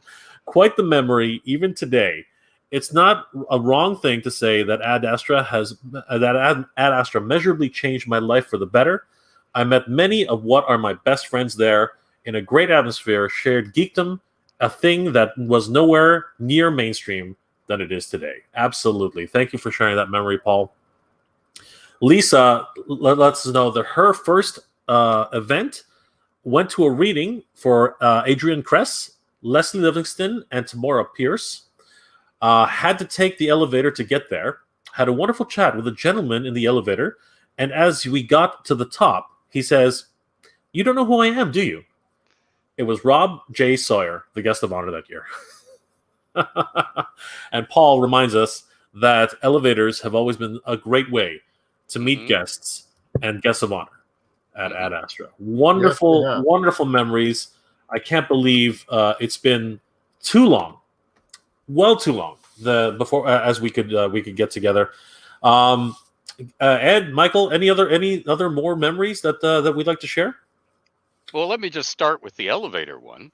Yeah. I can recall being on an elevator at an Ad Astra, not unfortunately a long elevator ride, because some of the venues that Ad Astra's been held in don't have enough floors for those giant elevator shafts, so it wasn't a long ride. But I can recall a particular author whose name I shall conceal, with David Hartwell, and they were looking at the manuscript of a book that hadn't been published yet. And I, being taller, had gravitated to the back of the elevator to let them on, so I was just reading over their shoulders. And partway through, the author goes, figures out I'm doing this, notices me, and goes, and David Hartwell turns around and said, "Oh, don't worry, that's just Ed. He's another one of our authors. Don't worry." we were so lucky to have David Hartwell join us. David passed away a number of years ago through a tragic home accident, and just moving bookcases. Moving bookcases. Yeah. You know, you got to be careful. If you don't treat your books right, they can kill you. Yes. And we've stayed in touch with Catherine, his wife, and both very dear people. David had always been a complete supporter of Ad Astra.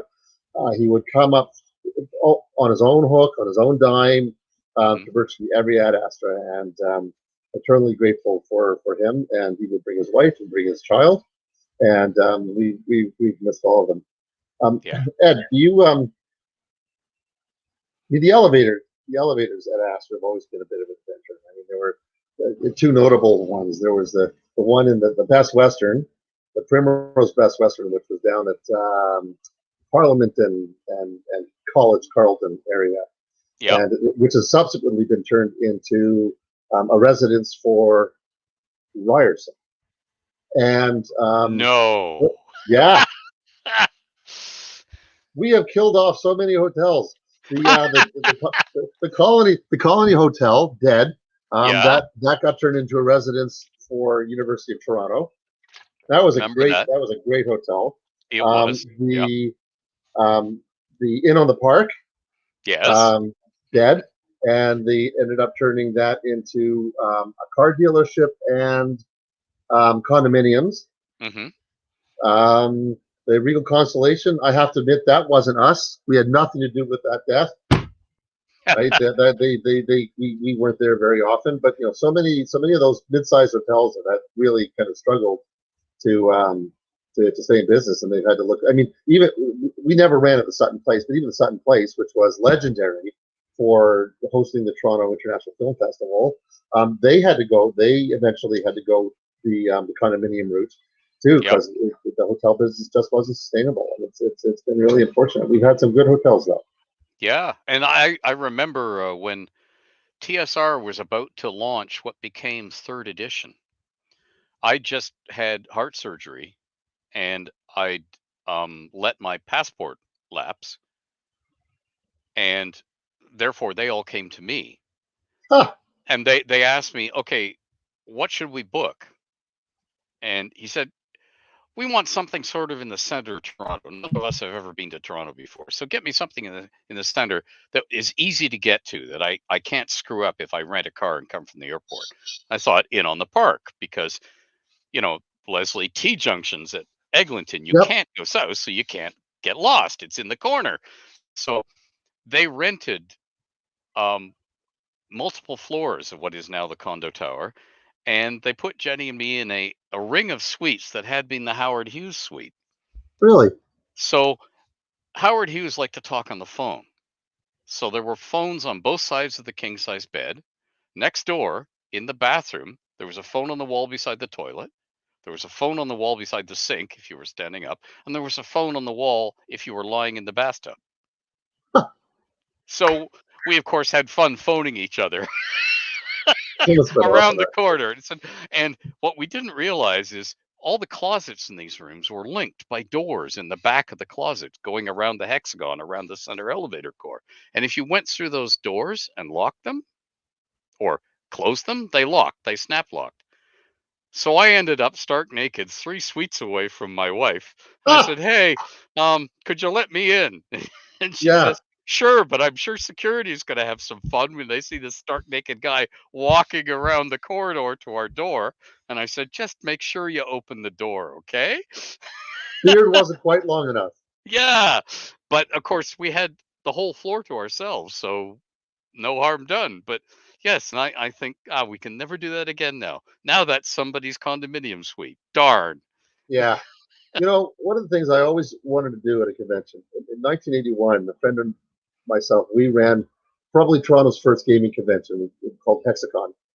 And we did role-playing stuff. We had some of the now grandfathers of role-playing, the guys that did Aftermath, the Timeline there. We had a bunch of game companies come up, and I've always had this affiliation with games, and I've always and I was thinking about what you said about having met Roger Zelazny, and one of the ideas I've always been fascinated by was doing a role-playing session with authors, kind of like, what was the shared world? Was that Robert Asprin's Another Fine Myth, Thieves World? Thieves World, yeah. Thieves World. I've always liked the idea of doing kind of a broadcasted role-playing session with authors playing characters that they themselves have created in kind of a shared world kind of setting at Astra, and to have like Roger there, and Tim Powers, Stephen Bruce, yourself, the whole host of writers for possibilities. And have you ever done like a role playing thing with other authors and that sort of? Yeah, but ours was so long ago that it grew out of doing live chess. Where you move on the board, but when you actually get to the other square, you actually fight rather than an automatic capture of piece by piece, according to the chess rules. Super early LARPing. Yeah. And we then turned it into, this is too it's still too formal, it's still too abstract. Why don't we just have the squares correspond to rooms in the hotel? So we're going through the corridors of the hotel. And of course, nowadays, for security reasons, as in people getting shot for release, that would the same reason they stopped doing what they used to call killer or assassin, which was this convention game where everybody got a water pistol and everybody got a photograph of somebody else. You didn't necessarily know who the somebody else was, but that was your target for the convention. And people would there was a particular type of water pistol called a Green Avenger, which looked like a plastic set of knuckle dusters.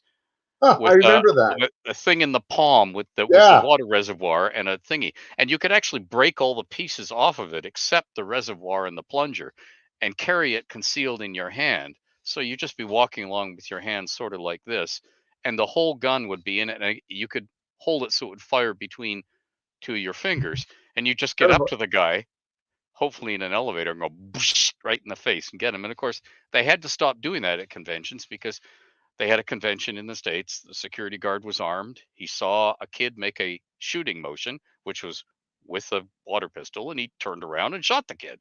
And so they had to, we can no longer do that game at conventions. But there were these fun wide games, we used to call them. They didn't necessarily have to be any violence or hitting. You could be capture the flag. And it could be capture the flag that running and grabbing and into somewhere in this hotel, the secret plans. More like a scavenger hunt. Yeah, and the secret plans looks like this Kachina doll I just picked up at the flea market yesterday, and I dipped it in a can of gold paint. So the top half of it is gold. So nobody else will have a doll that's disfigured in this way. So if you see this in the convention, grab it. And then your job is to take it without getting intercepted to here. So you can do the Indiana Jones thing, where he lifts the golden idol and tries to get away. And there were variations on that game played at lots of conventions. And then there were weird word games. David Hartwell used to do one of these. I remember one of them. It was immortalized by a cartoon that was in Elgol, or Science Fiction Chronicle as it later became, where you took famous science fiction titles and you put the word tap dancers into it. 2001, a Tap Dancers Odyssey.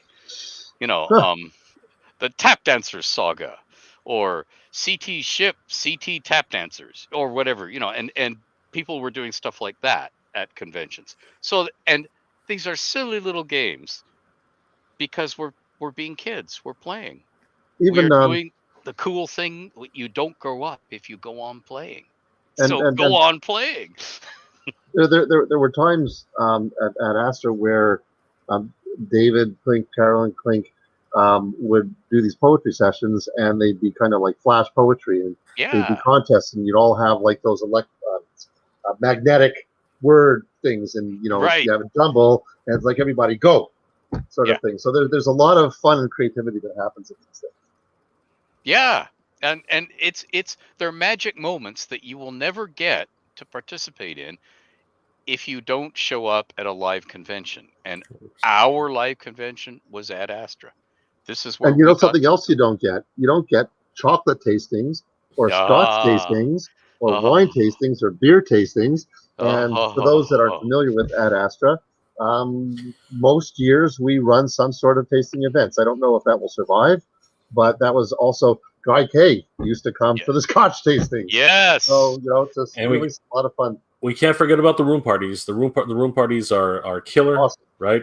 Everything, as Ed said, it's a time for adults to be kids again, right? It's time to relive those wonderful memories that camaraderies, those kinships, that we all share, right? This is the like-minded events which bring us all together, and it's something that we need to continue, and that's actually what we're here today. We're here to try and continue these stories and these good times.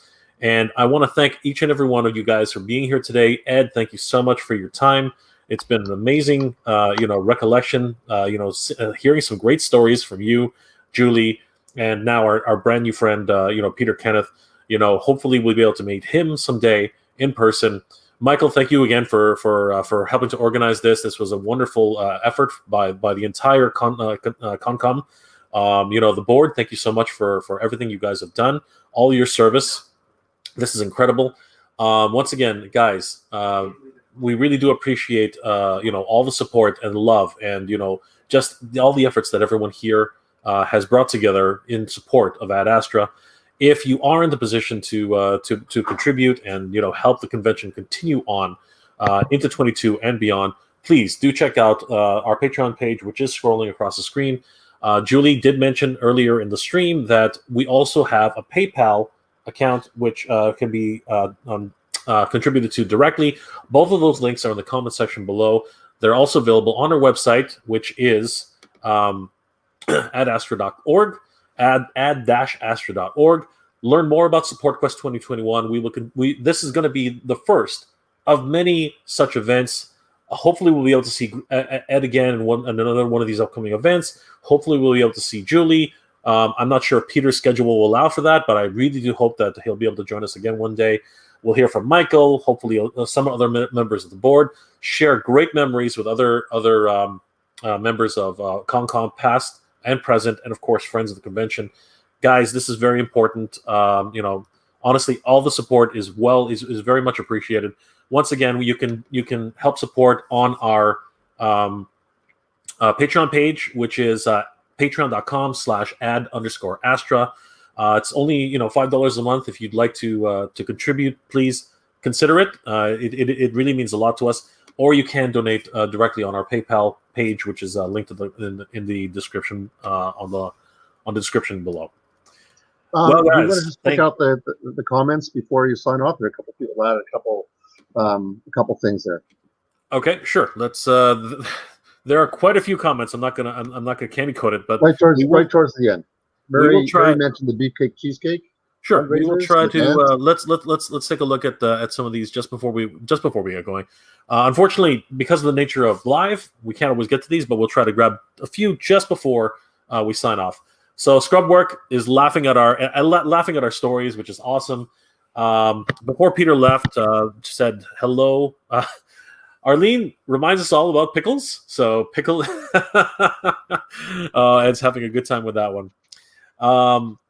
Scrubwork reminds the YouTubers in the crowd that Scrubwork is all about the second takes when recording. Never get it right the first time. I think we did pretty good today. I think we did. Oh, yes. All of us did pretty well. We are seasoned professionals. We can repeat our mistakes exactly.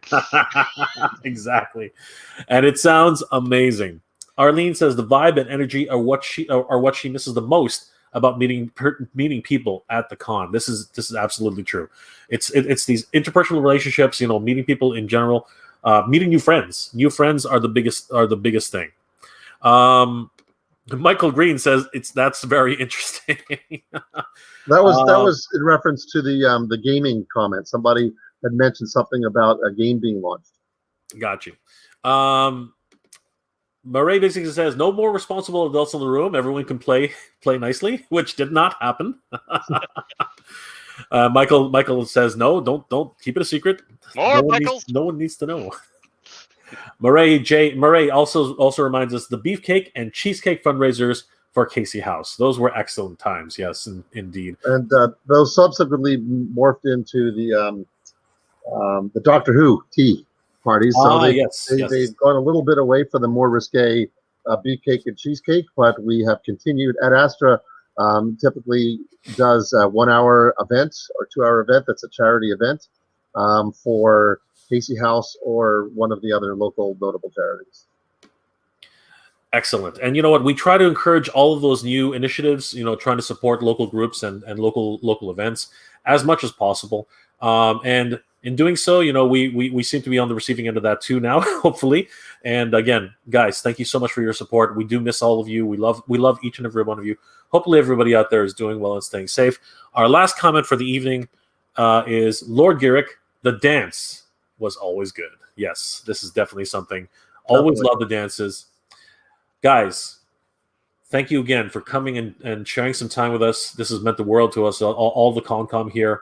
Ed, thank you so much. We want to thank Julie Czerneda for being our guest, our wonderful new friend and guest, of course, Peter Kenneth, the Potter Collector. I want to thank Michael Green, everybody who was here, Taz, Zalman, everybody who made comments on the comment section. Thank you so much for being here. Everyone who shared their memories, whether it was on the Facebook page or in person. This has been incredible, guys. Thank you so much for this. It really does mean the world to us that you still support us in any which way you can, whether it is through contributions or whether it is just by your support through the chats, through interactions on Facebook, and just empathically. We really do appreciate it. On behalf of everyone here today, I want to thank everybody for being here and sharing their memories, guys. Please, do you have anything else to say before we log off, Ed, Michael? Ed, it's been too long, man. I look forward to talking to you again. Let's do this again. And hey, let's do this again and again until we can all meet in person again. And add a new Ad Astra. And let that be soon. Soon as we can manage it. I hear it's an election year. I'm sure there are millions to be had somewhere. I'll look under some carpets. I'll shake down some politicians. Hey, is there a worthier cause? I think not. I don't know. I don't think there is. Literary events and clean drinking water for people. Ad Astra should be next. 100%. Any help, any support we can get. Thank you, Ed. Thank you for that. Don't put yourself out there too much. Let's keep it all in the up and up. And I know it's all good. It's all good. Murray has the last word today. He says, "This was a blast. My thanks to Michael who sent me the reminder so I didn't miss it. Thank you, Murray. It has been an absolute pleasure." Michael also conveys his thanks. It's been a magical afternoon. Thank you guys for being here this afternoon. Thank you guys for sharing your stories. This is incredible. I hope everyone's doing well and staying safe, guys. This has been great. Once again, thank everybody here. My name is Mega J Retro.